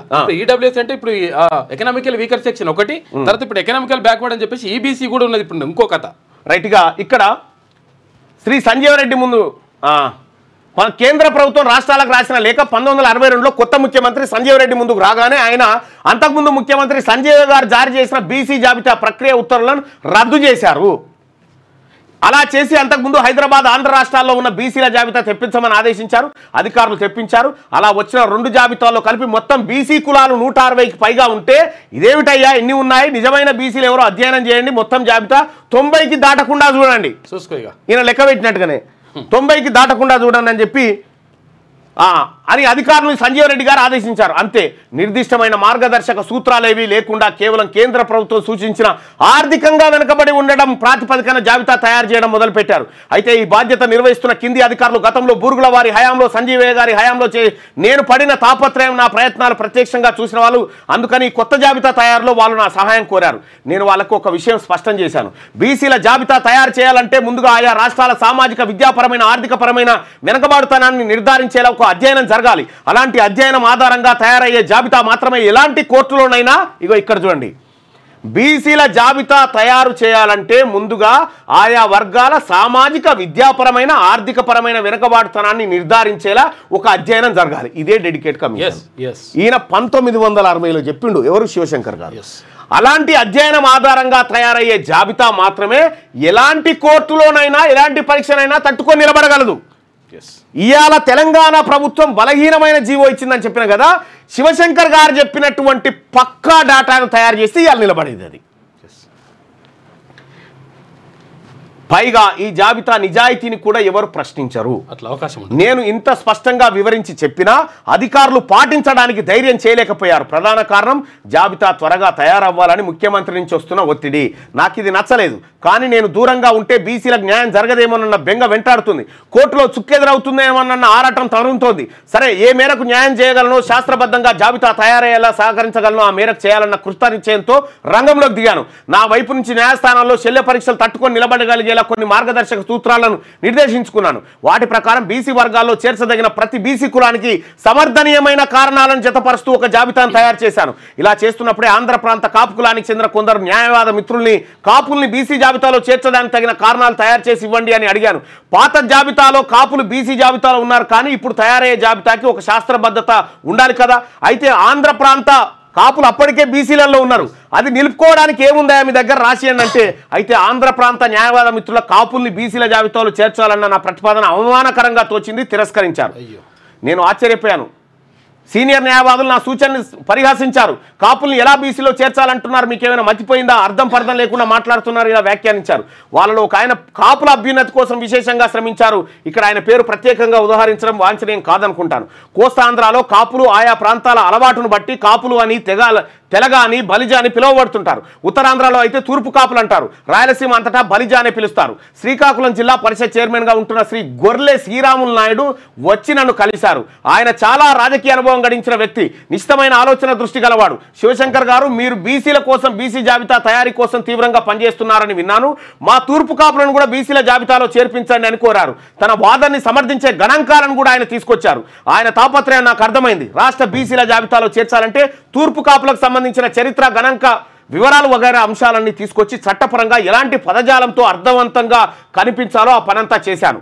ఏ కోర్టు ముందుకు వెళ్ళినా కేసు నిలబడాలి కాబట్టి న్యాయపరమైన అన్ని కోణాలను పరిశీలించాలి. అలా చేసి చివరికి తూర్పు కాపుల్ని కూడా బీసీల జాబితాలో ప్రతిపాదిస్తూ ప్రభుత్వానికి జాబితా సమర్పించారు. నా శ్రమ ఫలించింది. నాకు ఆనందం కలిగించే అంశాల్లో తూర్పు కాపులను కూడా సాంఘికంగా, విద్యాపరంగా బీసీలో చేర్చగలగడం కూడా ఒకటి. ఇవాళ తూర్పు కాపులు బీసీల హోదాతో తమకు చెందాల్సిన ప్రయోజనాలన్నీ పొందుతున్నారు. కానీ కాపులు ఎక్కడున్నారు? బీసీ హోదా కోసం ఇప్పుడు పోరాడుతున్నారు. తూర్పు కాపులకు ఆ హోదా లభించడానికి మూల కారకుడు గొర్లె శ్రీరాములు నాయుడు గారు. ఆయన చొరవ వల్లనే కదా నేను తూర్పు కాపులను బీసీ జాబితాలో పొందుపరిచేటట్టు ప్రయత్నం చేయగలిగినాను. ఇంకా ఆంధ్రప్రదేశ్కి సంబంధించి బీసీ జాబితా తయారు చేయాల్సి వచ్చినప్పుడు ఒకే వృత్తి లక్షణాలున్న కులాలను, ఇగో చూడండి, ఒకే వృత్తి లక్షణాలు ఉన్నటువంటి కులాలను వాటి సామ్యులు ఆధారంగా బీసీ జాబితాలో చేర్చాలనుకున్నాం. గతంలో హైదరాబాద్ రాష్ట్రంలో బూరుగుల రామకృష్ణారావు ముఖ్యమంత్రిగా ఉండగా అదే చేశాం కదా. తెలంగాణలోని గౌడలను, రాయలసీమలోని ఈడిగలను, ఆంధ్రాలోని శెట్టి బలిజను వాళ్ళ కులవృత్తి కళ్ళు గీయడంలో సారూప్యతను బట్టి ఒకే శ్రేణిలో తీసుకువచ్చాం, బీసీలలోకి తీసుకొచ్చిండ్రు ఈ ఆధారంగా. అందువల్ల ఇప్పటికే బీసీలుగా పరిగణించబడుతున్న కులాలన్నీ ఆ హోదాని దక్కించుకున్నాయి, లేకపోతే దక్కకపోయేది. ఆ రోజు శివశంకర్ గారు ఈ మూడు ప్రాంతాల్లో ఉన్నటువంటి వాళ్ళని తీసుకొచ్చి గౌడ్లుగా ఒకే దాంట్లోకి చేర్చడం వల్ల ఇలా గౌడ్లకు రిజర్వేషన్ బీసీలలో దక్కుతా ఉంది. ఒక్క గౌడ్లే కాదు, మొత్తం అందరిది కులాన్ని హోదాని దక్కించుకున్నాయి. అలాగే వ్యవసాయ రంగంలో పనిచేస్తున్న తెలంగాణలోని మున్నూరు కాపు కులస్తులు, ఉత్తరాంధ్రలోని తూర్పు కాపులు కూడా బీసీ హోదాను దక్కించుకున్నారు. కానీ కాపుల విషయంలో జరిగిందేంటి? హైదరాబాద్లో శ్రీమంతులుగా స్థిరపడిన కొద్దిమంది కాపు పెద్దల అహంభావం వల్ల విద్యాపరంగా, సాంఘికంగా వెనుకబడి ఉన్న అధిక శాతం కాపులు బీసీ హోదాను కోల్పోయారు. మారుమూల గ్రామాల్లో ఉన్న పేద కాపుల పరిస్థితిగతులు హైదరాబాద్లో భవంతుల్లో ఉన్న శ్రీమంత కాపులకు ఎలా అర్థమవుతుంది?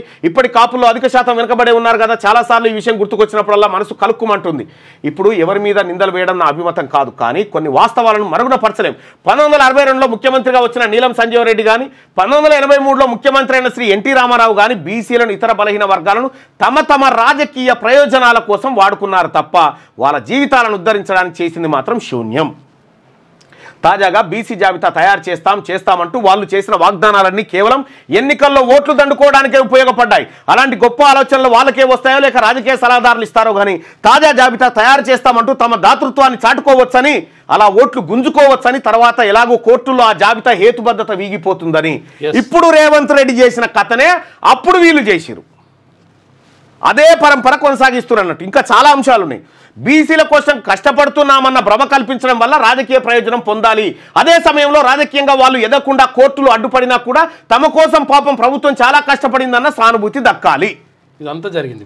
ఇదంతా ఇప్పుడు నీకు ప్రత్యక్షంగా కనిపిస్తుంది కదా.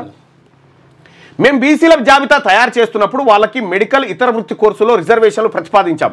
ఆంధ్రప్రదేశ్ హైకోర్టులో ఇది ఛాలెంజ్ చేయబడింది. విచారణ న్యాయమూర్తి పింగ్లే జగన్మోహన్ రెడ్డి గారు, న్యాయమూర్తి జగన్మోహన్ రెడ్డి గారు కోర్టుకి వచ్చింది. ఆయనకున్న వీర కులాభిమానం గురించి అందరికీ తెలిసిందే. ఆ కాలానికి చెందిన చాలా మందికి ఉన్న లక్షణం ఇది. అదే సమయంలో బలహీన వర్గాల పట్ల ఆయనకు దురాభిమానం కూడా అలాగే ఉండేది. ఈ న్యాయ నిపుణులతో గతంలో నేను ఎదుర్కొన్న అనుభవాల దృష్ట్యా నేను ఈ కేసు బీసీలకు అనుకూలంగా గెలిచి తీరాలని పట్టుబట్టి వాదించాను. ఇక్కడ ఒక విషయం ప్రస్తావించి తీరాలి. ఆంధ్రప్రదేశ్ ముఖ్యమంత్రిగా ఉండగా దామోదరం సంజీవయ్య అప్పటి కేంద్ర విదేశాంగ శాఖ మంత్రి లాల్ బహదూర్ శాస్త్రికి, భారత ప్రధాన న్యాయమూర్తికి, హైకోర్టు న్యాయమూర్తుల కులపక్షపాతం మీద ఫిర్యాదు చేసిన కులాల మీద ఏది న్యాయమూర్తులు కులపక్షపాతం మీద ఆ ముగ్గురు అప్పటి ప్రధాన న్యాయమూర్తి శ్రీ పి చంద్రారెడ్డి, ఇతర న్యాయమూర్తులు పింగ్లే మోహన్ రెడ్డి, శ్రీ రాజు, ఆంధ్రప్రదేశ్ న్యాయమూర్తుల కులపక్షపాత వైఖరి వాళ్ళ తీర్పులో కూడా ప్రతిబింబిస్తోంది అని ధైర్యంగా భారత ప్రధాన న్యాయమూర్తికి ఫిర్యాదు చేసిండు దామోదరం సంజీవయ్య. ఫిర్యాదు చేయగలిగిన ఒకే ఒక్క ముఖ్యమంత్రి శ్రీ దామోదరం సంజీవయ్య. మెడికల్ ఇతర వృత్తి కోర్సులో బీసీలకు రిజర్వేషన్లు కల్పిస్తూ ప్రభుత్వం 1963 జూన్ 21న ఇచ్చిన జీవో నెంబర్ 1886ని అదే సంవత్సరం సెప్టెంబర్లో హైకోర్టు కొట్టేసింది. ఈ రిజర్వేషన్ల ఉత్తర్వుల జారీ రాజ్యాంగంలోని అధికరణాలు 15, 29, 2 ఉల్లంఘించడమే. ఎందుకంటే ఇవి బాలాజీ కేసు ఏఐఆర్ 1963 SC 649 విషయంలో సుప్రీంకోర్టు నిర్దేశించిన యోగ్యతా సూత్రాలకు భిన్నంగా కేవలం కులాలు ఆధారంగా రూపొందించబడ్డాయని జగన్మోహన్ రెడ్డి సారథ్యంలోని ధర్మాసనం పేర్కొంది. ఇది ఎంతో దురదృష్టకరం. దేశానికి స్వతంత్రం రాకపూర్వం నుంచి కొన్ని కులాలు సాంఘికంగా, విద్యాపరంగా వెనుకబడిన వర్గాలుగా పరిగణించబడుతూ వచ్చాయి. అలా కులాలు అన్న పదానికి వర్గాలుగా ముద్రపడింది. కాకా కలేకర్ సారథ్యంలో పనిచేసిన బీసీ కమిషన్ కూడా కులాలు అంటే వర్గాలుగానే గుర్తించింది. కానీ ప్రతిసారి బీసీ వర్గీకరణ అంశం కోర్టుల్లో సవాలు చేయబడుతూనే ఉంది. చాలా సందర్భాల్లో అందుకు రాజకీయ ప్రయోజనాలే కారణమవుతున్నాయి. చివరికి ప్రతి కేసుని కోర్టు కొట్టివేస్తూనే ఉంది. అందుకు కారణం ఏమంటున్నాయి కోర్టులు? ఈ రిజర్వేషన్లు వర్గాల ఆధారంగా కాక కులాల ఆధారంగా జరిగాయి అని. కోర్టులు ఎప్పుడైతే ఈ వైఖరిని అవలంబించాయో దాని ఆధారంగా ప్రభుత్వాలు అంటే ప్రభుత్వంలో ఉండే పార్టీలు వెనుకబడిన కులాలను తమ రాజకీయ ప్రయోజనాలకు వాడుకుంటూ వచ్చాయి. ఎలా రాజకీయంగా లబ్ధినిచ్చేలా ఉత్తర్వులు ఇవ్వడం, అవి కోర్టులో నిలిచేవి కాకపోవడం, అలా నిలవని తెలిసే ప్రభుత్వాలు అలాంటి ఉత్తర్వులు ఇస్తూ వచ్చాయి. కోర్టులో న్యాయమూర్తులు కూడా బలహీన వర్గాలు ఎదగడం ఇష్టపడని వాళ్ళే అయి ఉంటే ఖచ్చితంగా కేసులు నిలబడేటి కాదు. ఇలా జరిగింది హైకోర్టుల గదే కదా. ఇక్కడ ఒక్క నిమిషం,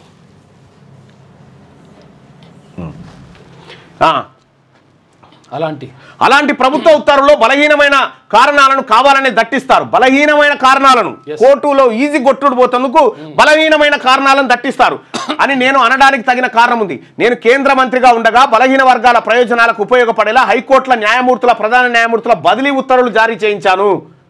అప్పుడు హైకోర్టులో వచ్చి కూర్చుంటే రెడ్డి న్యాయమూర్తి గారు వచ్చి కూర్చుంటే రిటైర్ అయ్యేదాకా ఆయన దిగిపోయేటప్పుడు కొలీజియం పేరుతో వాళ్ళ మనమలను కొడుకులను తీసుకొచ్చి న్యాయమూర్తులను చేస్తుండే. పుంజాల శివశంకర్ గారు కేంద్ర న్యాయశాఖ మంత్రి అయ్యి ఏం చేసిందంటే వీళ్ళని ఉంచొద్దని ఈడికేని త్రిపురకు, ఈడికేని ఢిల్లీకి ఇతర ట్రాన్స్ఫర్ చేస్తూ పెట్టిండు. ట్రాన్స్ఫర్ తీసుకొచ్చిందే పుంజాల శివశంకర్ గారు. ఆ చేసిన తర్వాత అప్పుడు కొంతమంది బీసీ న్యాయమూర్తులు ఎంటర్ కాగలిగారు. నేను మంత్రిగా దిగిపోయిన తర్వాత జనతాదళ ప్రభుత్వంలో విపి సింగ్ ప్రధానమంత్రిగా ఉండగా మండల్ కమిషన్ నివేదిక అమలు చేయాలని అభ్యర్థించాను. ఆ దిశగా ఆ ఉత్తర్వుని నేనే తయారు చేసి పంపించాను. శివశంకర్ గారు తయారు చేసి పంపించిండు. చివరికి ఆ ఉత్తర్వులనే విడుదల చేశారు.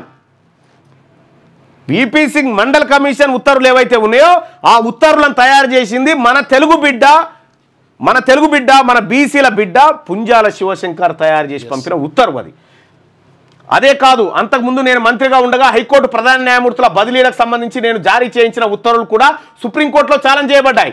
నేను స్వయంగా మనసు పెట్టి తయారు చేసిన ఆ ఉత్తర్వులన్నీ సుప్రీంకోర్టు శల్య పరీక్షలకు నిలిచాయి.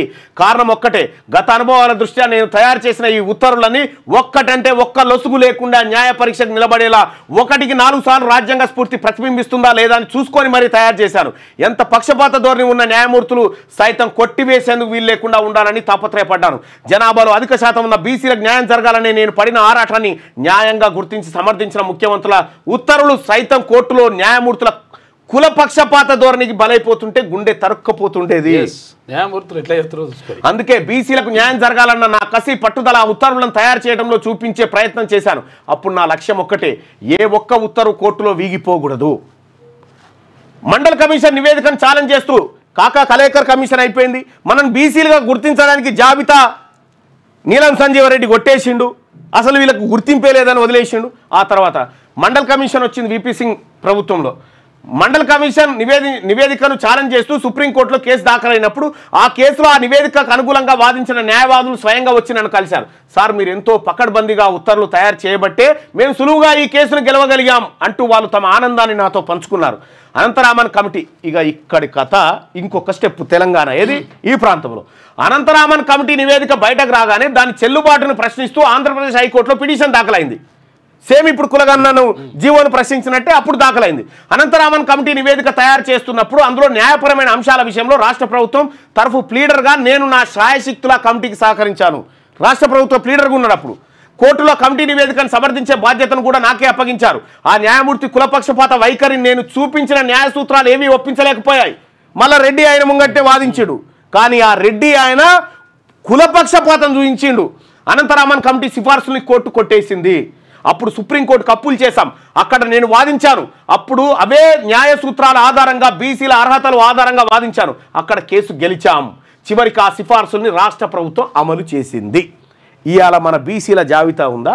ఈ జాబితా నిలబడ్డదంటే పుంజాల శివశంకర్ గారు ఇక్కడ రెడ్లు కేసేసి కొట్టేస్తే సుప్రీంకోర్టుకు పోయి మెప్పిచ్చి తీసుకొచ్చి ఇవాళ ఈ జాబితా ఉంది.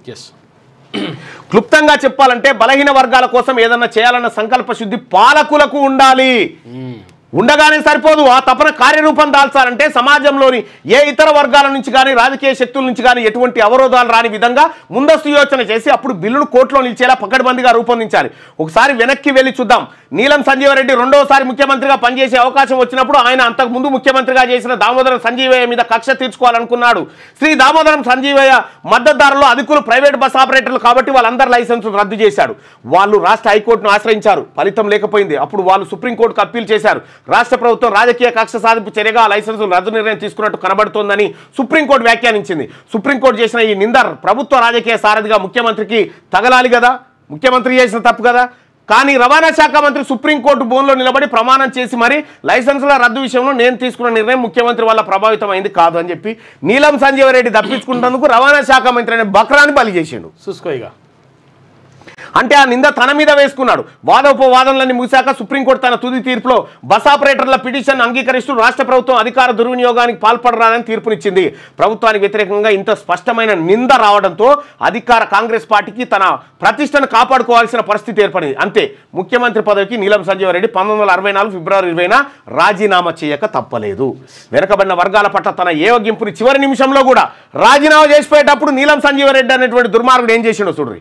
వెనుకబడిన వర్గాల పట్ల తన ఏవగింపుని చివరి నిమిషంలో కూడా నీలం సంజీవరెడ్డి వెలగెక్కారు. ఎలాగంటే రాజీనామా లేఖని గవర్నర్కు పంపే కొద్ది రోజుల ముందు అప్పటికే ఆయన అనుమతితో మేము రూపొందించాం, ఖరారు చేసి ఉంచిన వెనుకబడిన తరగతుల ఫైలుని తనంతటా తానే తెప్పించుకొని దాన్ని రద్దు చేస్తూ 1964 ఫిబ్రవరి 3న ఉత్తర్వులు జారీ చేసిపోయారు. పోయేటోడు పోతూ బీసీల జాబితా కొట్టేసిపోయింది నీలం సంజీవరెడ్డి అనేటువంటి దుర్మార్గుడు.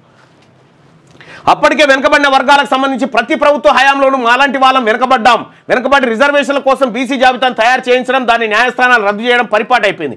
పై సంఘటనలో మాత్రం ఏ ముఖ్యమంత్రి ఆదేశాల ప్రకారం మేము రిజర్వేషన్లు కోరుతూ బీసీ జాబితా తయారు చేయించామో అదే ముఖ్యమంత్రి రద్దు చేయడం మాత్రం రాష్ట్ర రాజకీయ చరిత్రలో ఒక అరుదైన దుర్ఘటన. గంత దుర్మార్గులు ఉంటారు చూడ్రి. సరే, సంజీవరెడ్డి గారు రాజీనామా చేశారు, చేయాల్సి వచ్చింది కదా. అప్పుడు కూడా తన తర్వాత ముఖ్యమంత్రిగా ఒక రెడ్డి కులస్తులే వచ్చేలా చూసుకున్నారు. అలా కాసు బ్రహ్మానందరెడ్డి ముఖ్యమంత్రి అయ్యారు. అసలు ఆ పదవికి పోటీ బలగల శక్తిమంతుడు అల్లూరి సత్యనారాయణరాజు. ఆయనలో సంజీవరెడ్డికి పోటీదారు కనబడేవాడు. ఆయన వ్యక్తిత్వం ఉన్నతమైంది. ఆయన తన వ్యక్తిగత ప్రయోజనాల కన్నా పార్టీ ప్రయోజనాలే మిన్నా అని భావించేవాడు. ఆయనకున్న ప్రతిష్ట కూడా అంత ఉన్నతంగా ఉండేది. 1960లోనే రాజుగారు ముఖ్యమంత్రి కావాల్సిన వ్యక్తి. ఆయనకి పార్టీలో అంత మంచి పేరు ఉండేది. కానీ ఆయన పార్టీ ప్రయోజనాలే ముఖ్యమని భావించి పార్టీ అధ్యక్షురాలైన శ్రీమతి సోనియా గాంధీ సూచనను పాటిస్తూ ముఖ్యమంత్రి పదవికి పోటీ పడలేదు. అలా సంజీవరెడ్డి సీఎం అవడానికి ఆయన అవకాశం ఇచ్చారు. ఇక శ్రీ బ్రహ్మానందరెడ్డి ముఖ్యమంత్రి కావడానికి 6 మాసాల ముందే రాజుగారు కన్నుమూశారు. బ్రహ్మానందరెడ్డి గారి హయాంలో మేము మళ్ళీ బీసీల జాబితా ఆమోదం కోసం ప్రయత్నాలు ప్రారంభించాం.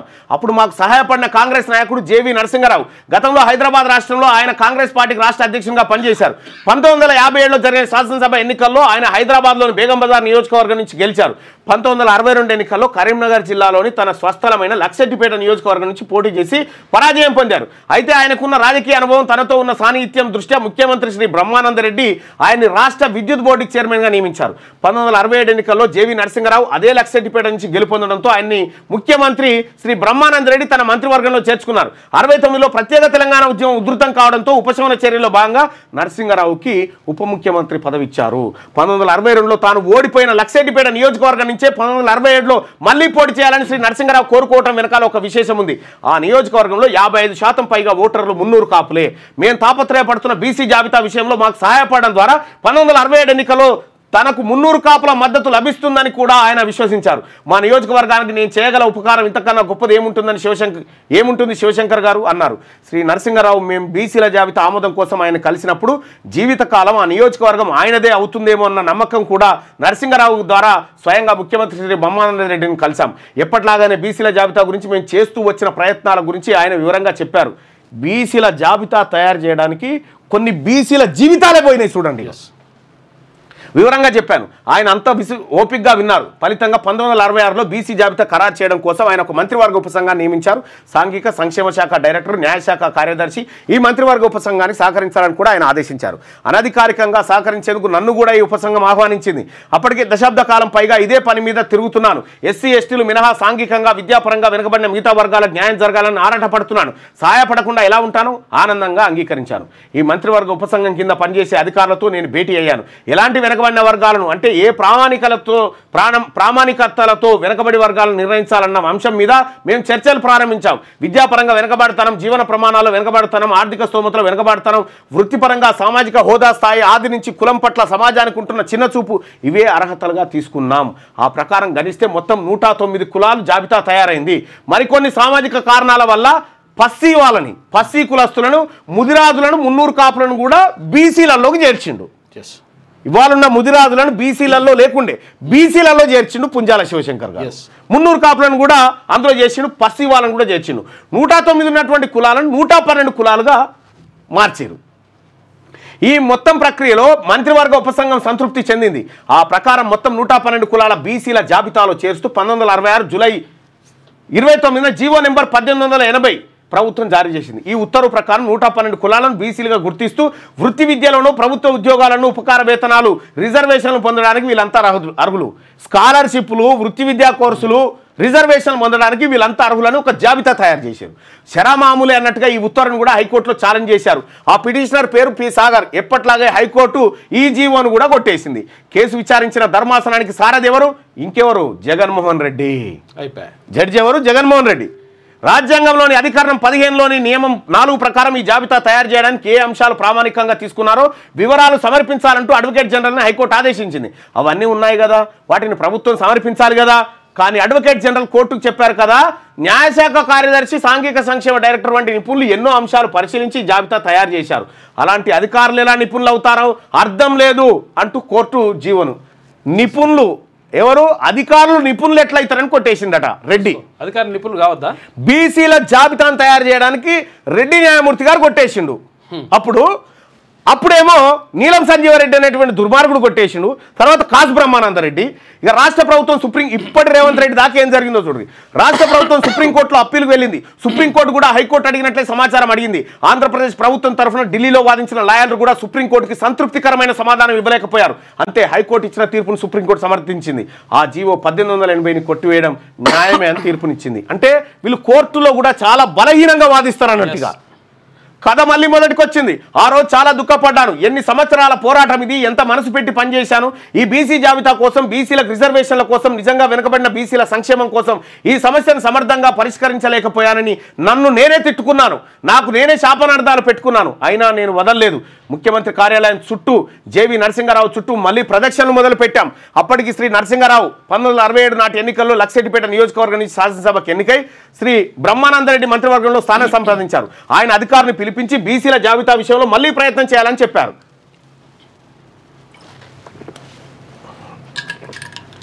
మళ్ళీ మొదలుపెట్టిండు మళ్ళీ జాబితా తయారు చేయడం. కానీ అధికారులు గతంలో చేసిన కసరత్తుని మళ్ళీ చేయాలనేసరికి ఉత్సాహం కనబడలేదు. అలా నాకే అనిపించిందో, నిజంగా వాళ్ళలో ఆసక్తి కొరబడిందో తెలియదు. ఈ పరిస్థితికి ఎవరు కారణం? ఎవరో ఒకరిని నిందిస్తే సరిపోతుందా? ఏ ఒక్కరిని నిందించాలి? అయినా రాజ్యాంగంలో వెనుకబడిన వర్గాలు అని మాత్రమే ఉంది, బీసీలు అంటే నిర్వచించి ఉంది తప్ప ఆ బీసీల అభ్యున్నతికి నిర్దిష్టమైన మార్గాలు సూచించి ఉండలేదు. ఆ రాజ్యాంగమే ఈ పరిస్థితికి కారణం అనుకోవాలా, లేక బీసీల ఎదుగుదలని సహించని భరించలేని పెత్తందారి వర్గాలు కల్పిస్తున్న అవరోధాలు అనుకోవాలా, లేక పక్షపాత వైఖరితో బీసీల పట్ల నిర్లక్ష్య ధోరణి అవలంబిస్తున్నా, లేదా రాజ్యాంగ స్ఫూర్తిని సరైన కోణంలో నిర్వచించి అన్వయించలేకపోతున్న న్యాయమూర్తులు కారకులు అనాలా? లేక బీసీల పట్ల సానుకూల దృక్పథంతో బలమైన వాదన చేయలేకపోతున్న న్యాయవాద నిపుణులు బాధ్యులు అనాలా? రాజ్యాంగాన్ని కూడా నేను ప్రశ్నిస్తున్నానంటే నా వాదనకి ఒక ఆధారం ఉంది. అధికరణం 15(4) ఏం చెబుతుందంటే, ఈ అధికరణం కానీ అధికరణం 29(2) కానీ సాంఘికంగా ఆర్థికంగా వెనుకబడిన వర్గాలు లేదా షెడ్యూల్ కులాలు షెడ్యూల్ జాతుల అభివృద్ధికి ప్రభుత్వం తీసుకునే ఏ చర్యను నిరోధించవు. అధికారం 15(4) స్పష్టంగా చెప్తుంది, ఈ దేశంలో వెనుకబడిన వర్గాలు ఉన్నాయి కానీ వెనుకబడిన కులాలు కాదు. న్యాయస్థానాల్లో కానీ ఇతర వేదికల్లో కానీ అనేక సందర్భాల్లో వెనుకబడిన తరమని నిర్వచించడానికి కులం ఒక్కటే ప్రాతిపదిక కాదు, ఇతర లక్షణాలు కూడా పరిగణలోకి తీసుకోవాలి. అంటే ఎవరైనా వెనుకబడిన వర్గాలని చెప్పాలంటే కులానికి మించిన ఇతర వెనుకబాటు లక్షణాలను చూపించాలి. ఆ లక్షణాలు ఏమిటై ఉండాలి? ఏ లక్షణాలు పరిగణలోకి తీసుకుంటే ఎన్ని కులాల వెనుకబడిన వర్గాలు అనే శ్రేణి కిందకు వస్తాయి? ఈ నిర్వచించే తీరులోనే అసలు సమస్య అంతా వస్తుంది. ఏ న్యాయమూర్తి మనసుకి ఏది నచ్చితే అది నిర్వచనం అన్వయిస్తున్నారు. కేసులు విచారిస్తున్న న్యాయమూర్తుల వ్యక్తిగత విచక్షణకే ఈ నిర్వచనం వదిలివేయబడుతోంది. 2 సంవత్సరాల పాటు ముఖ్యమంత్రి కార్యాలయం చుట్టూ తిరిగి నరసింహారావు కార్యాలయం చుట్టూ తిరుగుతూనే ఉన్నాను. ఒక తపన, ఒక ఆరాటం, ఒక కసి, ఒక పట్టుదల నన్ను వదిలిపెట్టలేదు. తిరగ్గా మరోసారి ఇది ఒక కొలిక్కి వచ్చింది. 1968 ఏప్రిల్ 12 నాడు ఒక కొత్త కమిషన్ నియమిస్తూ ఆంధ్రప్రదేశ్ ప్రభుత్వం ఉత్తర్వులు 870 జారీ చేసింది. ఈ జీవోలో ఒక విషయం స్పష్టంగా పేర్కొంది, సామాజికంగా విద్యాపరంగా వెనుకబడిన వర్గాల జాబితాను తయారు చేయడం, విద్యాపరంగా ఆర్థికంగా వాళ్ళ అభివృద్ధికి అవసరమైన అంశాల విషయంలోనూ, విద్యా సంస్థల్లో రిజర్వేషన్లు ఉపకార వేతనాల వంటి అంశాల విషయంలోనూ, ప్రభుత్వ సర్వీసులో నియామకాల్లో రిజర్వేషన్ల విషయంలోనూ ప్రభుత్వానికి నిర్దిష్టమైన సిఫార్సులు చేయడం ఈ కమిషన్ లక్ష్యాలుగా ప్రభుత్వం పేర్కొంది. ఈసారి ఈ కమిషన్ చైర్మన్గా ఆంధ్రప్రదేశ్ హైకోర్టు ప్రధాన న్యాయమూర్తిగా పదవి విరమణ చేసిన మనోహర్ పెర్షాద్ను ప్రభుత్వం నియమించింది. కానీ 1968 అక్టోబర్లో ఆయన ఈ పదవికి రాజీనామా చేశారు. 1969 అక్టోబర్ 29న అనంతరామన్ అనే ఒక రిటైర్డ్ ప్రభుత్వ అధికారిని ఆ స్థానంలో ప్రభుత్వం నియమించింది. ఇగో ఇక్కడి నుంచి అయ్యా దెబ్బ, ఈ దెబ్బ చూడ్రి ఇప్పుడు రేవంత్ రెడ్డి దాకా పోతుంది. ఈ కమిషన్ సుదీర్ఘమైన విస్తృతమైన కసరత్తు చేసింది. రాష్ట్రంలో అనేక గ్రామాలు కుగ్రామాలు తిరిగింది. వివిధ వర్గాల సామాజిక చరిత్రను, ఆ చరిత్రకు ఈ అధ్యయనం జరిగే నాటికి ఆ కులాల జీవన ప్రమాణాలకు గల అనుబంధాన్ని విశ్లేషించడం, వెనుకబడిన తనాన్ని బట్టి వాళ్ళని వర్గీకరించడం, వాళ్ళ వెనుకబడిన స్థాయి లేదా వాళ్ళలో అభివృద్ధి స్థాయిని అంచనా వేయడం వంటి పనులు ఈ కమిషన్ నిర్వహించింది. ఎంత లోతుగా ఈ కమిషన్ వెళ్ళిందంటే, సాంఘికంగా విద్యాపరంగా వెనుకబడిన కులాల్లో కూడా ఎవరికంటే ఎవరు ఎంత వెనుకబడి ఉన్నారు అంటే బీసీలో ఏబీసీడీ వర్గీకరణ తీసుకొచ్చింది. సమగ్రంగా అధ్యయనం చేశాక ఈ కమిషన్ 93 కులాలను సామాజికంగా ఆర్థికంగా వెనుకబడిన వర్గాలుగా నిర్ణయించింది. ఆ వర్గాలను కూడా ఏబీసీడీ అనే శ్రేణులుగా విభజించింది. అలా తన విస్తృత అధ్యయన ఫలితాలను నిర్దిష్టమైన ఆధారాలతో కూడిన విశ్లేషణను సిఫార్సులను 1970 జూన్ 20 నాడు ఈ కమిషన్ రాష్ట్ర ప్రభుత్వానికి సమర్పించింది. ఆ సిఫార్సులను అంగీకరిస్తూ 1970 సెప్టెంబర్ 23న విద్యాశాఖ ద్వారా జీవో నెంబర్ 1793ని ఆంధ్రప్రదేశ్ ప్రభుత్వం జారీ చేసింది. ఇక ఆ జీవో 93 కులాలు సామాజికంగా ఆర్థికంగా వెనుకబడినవిగా గుర్తించింది. అలాగే ఏబీసీడీ శ్రేణులుగా వర్గీకరించడానికి కూడా ప్రభుత్వం ఆమోదించింది. అంతేకాదు ఆ కమిషన్ సిఫార్సులు అనుసరించి ఆ 93 కులాలకు వైద్య వృత్తి కోర్సులో మెడికల్ సీట్లలో 25% రిజర్వేషన్ కల్పించాలని అనంతరామన్ కమిషన్ సిఫార్సు చేసింది. 1969 సెప్టెంబర్ 3వ వారంలో ఈ ఉత్తర్వుని ప్రభుత్వం జారీ చేసింది. అప్పటికి 2 వారాల ముందే జేవీ నరసింహారావు నాతో మాట్లాడారు. మిమ్మల్ని ప్రభుత్వ ప్లీడర్గా నియమిస్తున్నాం శివశంకర్ గారు, మీకు అభ్యంతరం ఉండదనుకుంటానని చెప్పారు. ఆయన ఈ మాట చెప్పిన 2 రోజుల్లోనే నేను ప్రభుత్వ ప్రధాన న్యాయవాదిగా నియమించబడ్డాను. నేను ముఖ్యమంత్రిని కలిసి ధన్యవాదాలు చెప్పడానికి వెళ్ళినప్పుడు ఆయన ఒక మాట చెప్పారు, మీ పనితీరు ముఖ్యంగా బీసీల జాబితా గురించి గత 2 దశాబ్దాలలో మీరు చేస్తున్న అలుపెరగని పోరాటం ఈ నియామకానికి ప్రధాన కారణం. గతంలో కోర్టులో ఈ జాబితా ఉత్తర్వులు వీగిపోతూ వచ్చాయి.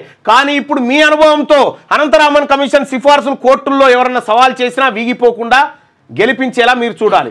కోర్టులో ఎవరన్నా సవాల్ చేసినా, కోర్టులో ఎవరు సవాల్ చేయకపోతుంటుంది, ఎవరన్నా సవాల్ చేస్తే ఇయ్యాలైన కథనే వీగిపోకుండా గెలిపించేలా మీరు చూడాలి. అంటే ఈసారి కూడా వీగిపోతే ఇంకా ప్రభుత్వం మళ్ళీ ప్రయత్నం అనంతరామన్ కమిషన్ తర్వాత ఇంకా ప్రభుత్వానికి ఇంట్రెస్ట్ లేదు ఇక చేయాలి బీసీల జాబితాని. అని నాకు అర్థమయ్యేలా సీఎం బ్రహ్మానంద రెడ్డి నాకు సూచించారు. ఆ రోజు రావడానికి, ఎందుకంటే ఆయనకు కూడా తెలిసి రాదు పోదు చూసుకుందామని, ఆ రోజు రావడానికి ఎక్కువ కాలం పట్టలేదు. మెడికల్ కాలేజీల అడ్మిషన్ పరీక్షలో విజేతలు కాలేకపోయిన కొంతమంది విద్యార్థులు ఈ రిజర్వేషన్ల జీవోని సవాల్ చేస్తూ హైకోర్టులో రిట్ పిటిషన్లు వేశారు. యథాప్రకారం 1971 మే 13 నాడు హైకోర్టు తీర్పిచ్చింది. ఈ ఉత్తర్వులు చెల్లవు. ఈసారి హైకోర్టు తీర్పులో కారణాలు ఏమంటే రాజ్యాంగంలోని అధికరణం 15(1) అధికరణం 29లను ఈ ఉత్తర్వులు ఉల్లంఘిస్తున్నాయి. పైగా అధికరణం 15(4) కింద నియామకాలకు అనుగుణంగా రూపొందించబడలేదంటే కొన్ని వెనకబడిన కులాలకు రిజర్వేషన్లు వర్తింపజేయడం విషయంలో విశ్వసించదగిన ప్రతిపాదికలను ప్రభుత్వం సమర్పించలేదు. నాకు ఎక్కడ లేని ఆవేశం వచ్చింది. ఏదైనా సరే దీని అంతు చూడాల్సిందే అనుకున్నాను. ఈ తీర్పును ఛాలెంజ్ చేస్తూ అప్పీల్ చేయాల్సిందే అని ప్రభుత్వాన్ని అర్థిస్తూ ప్రభుత్వ ప్రధాన న్యాయవాది గారు అలా అప్పీల్ చేసేందుకు ప్రభుత్వం అనుమతించగలదని లిఖితపూర్వకంగా కోరిండు. ఏది ఇప్పుడు వీళ్ళు సుప్రీంకోర్టు పోతా అంటారు కదా, వీళ్ళు పోయేదేం ఫేకు. ఎన్నిసార్లు ప్రయత్నం చేశాం, ఎంత కసరత్తు చేశాం, జాబితాలో చేర్చిన ప్రతి ఒక్క వెనకబడిన కులం విషయంలోనూ హేతుబద్ధత కోసం ఎంత చరిత్ర తిరిగేశాం, ఎంతమంది మనుషులం, ఎన్నేసి మాసాల పాటు ఈ అంశం మీద లోతుగా విస్తృతంగా పర్యటన చేసి పనిచేశాం, ఎన్ని కమిషన్లు వేసుకుంటూ వెళ్ళాం. నా ఆవేదన ఆవేశం నన్ను వెంటాడుతున్నాయి. రాష్ట్ర ప్రభుత్వానికి అప్పటికే ఈ అప్పీల అనుభవంతో తలబొప్పి కట్టేసింది. అందుకే నా అభ్యర్థన మీద ప్రభుత్వం వెంటనే స్పందించలేదు. నేను నాకున్న అన్ని మార్గాల ద్వారా ఒత్తిడి తీసుకొచ్చాను. జనాభాలో 50% పైగా ఉన్న బీసీల సంక్షేమానికి సంబంధించిన విషయంలో ఈ ప్రభుత్వం కాకపోతే ఈ భూమి మీద మరే ప్రభుత్వానికైనా ఆసక్తి ఉంటుందా? ఇదే విషయాన్ని నొక్కి నొక్కి చెప్పాను. చివరికి నా తుది ప్రయత్నంగా ఒక మాట స్పష్టం చేశాను. ప్రభుత్వం అప్పీలుకు అంగీకరించకపోతే నాకు ఈ ప్రభుత్వ ప్రధాన న్యాయవాది పోస్టుతో పని లేదు. రాజీనామా చేస్తాను. చేసి హైకోర్టు తీర్పు మీద నేనే సుప్రీంకోర్టులో బీసీల తరఫున పిటిషన్ వేస్తాను అని బెదిరించాడు. బెదిరిస్తే అప్పుడు చివరికి ప్రభుత్వం అంగీకరించింది. ప్రభుత్వం తరఫున 2 సెట్ల పిటిషన్లు సుప్రీంకోర్టులో దాఖలు చేశాను. పిటిషనర్ అయిన రాష్ట్ర ప్రభుత్వం తరఫున ఒకటి, పి శివశంకర్ ఇంకోటి, 3 న్యాయమూర్తుల సుప్రీంకోర్టు ధర్మాసనం ఈ కేసు విచారణ చేపట్టింది. నేను 1953లో అప్పటి హైదరాబాద్ రాష్ట్రంలో తొలిసారిగా రాజ్యాంగానికి అనుగుణంగా బీసీల జాబితా తయారీ కోసం ప్రారంభమైన మా ప్రయత్నాలు ఎప్పుడెప్పుడు ఎలాంటి మరుపులు తిరుగుతూ వచ్చాయో ఆ చరిత్ర అంతా సుప్రీంకోర్టు ధర్మాసనం ముందు ఏకరువు పెట్టాను. 1956లో తొలి బీసీ జాబితా హైదరాబాద్ ప్రభుత్వం ప్రకటించిన అప్పటి నుంచి కోర్టులో వీగిపోయిన ప్రతిసారి మళ్ళీ ఆ జాబితాను మరింత హేతుబద్ధంగా తయారు చేయాలని చేసిన ప్రయత్నాలు అన్ని పూసగుచ్చినట్టు కోర్టు ముందు వివరించిండు. అంత చేసినప్పటికీ సుప్రీంకోర్టులో రాష్ట్ర ప్రభుత్వం వాదన వీగిపోతూనే వచ్చిందని.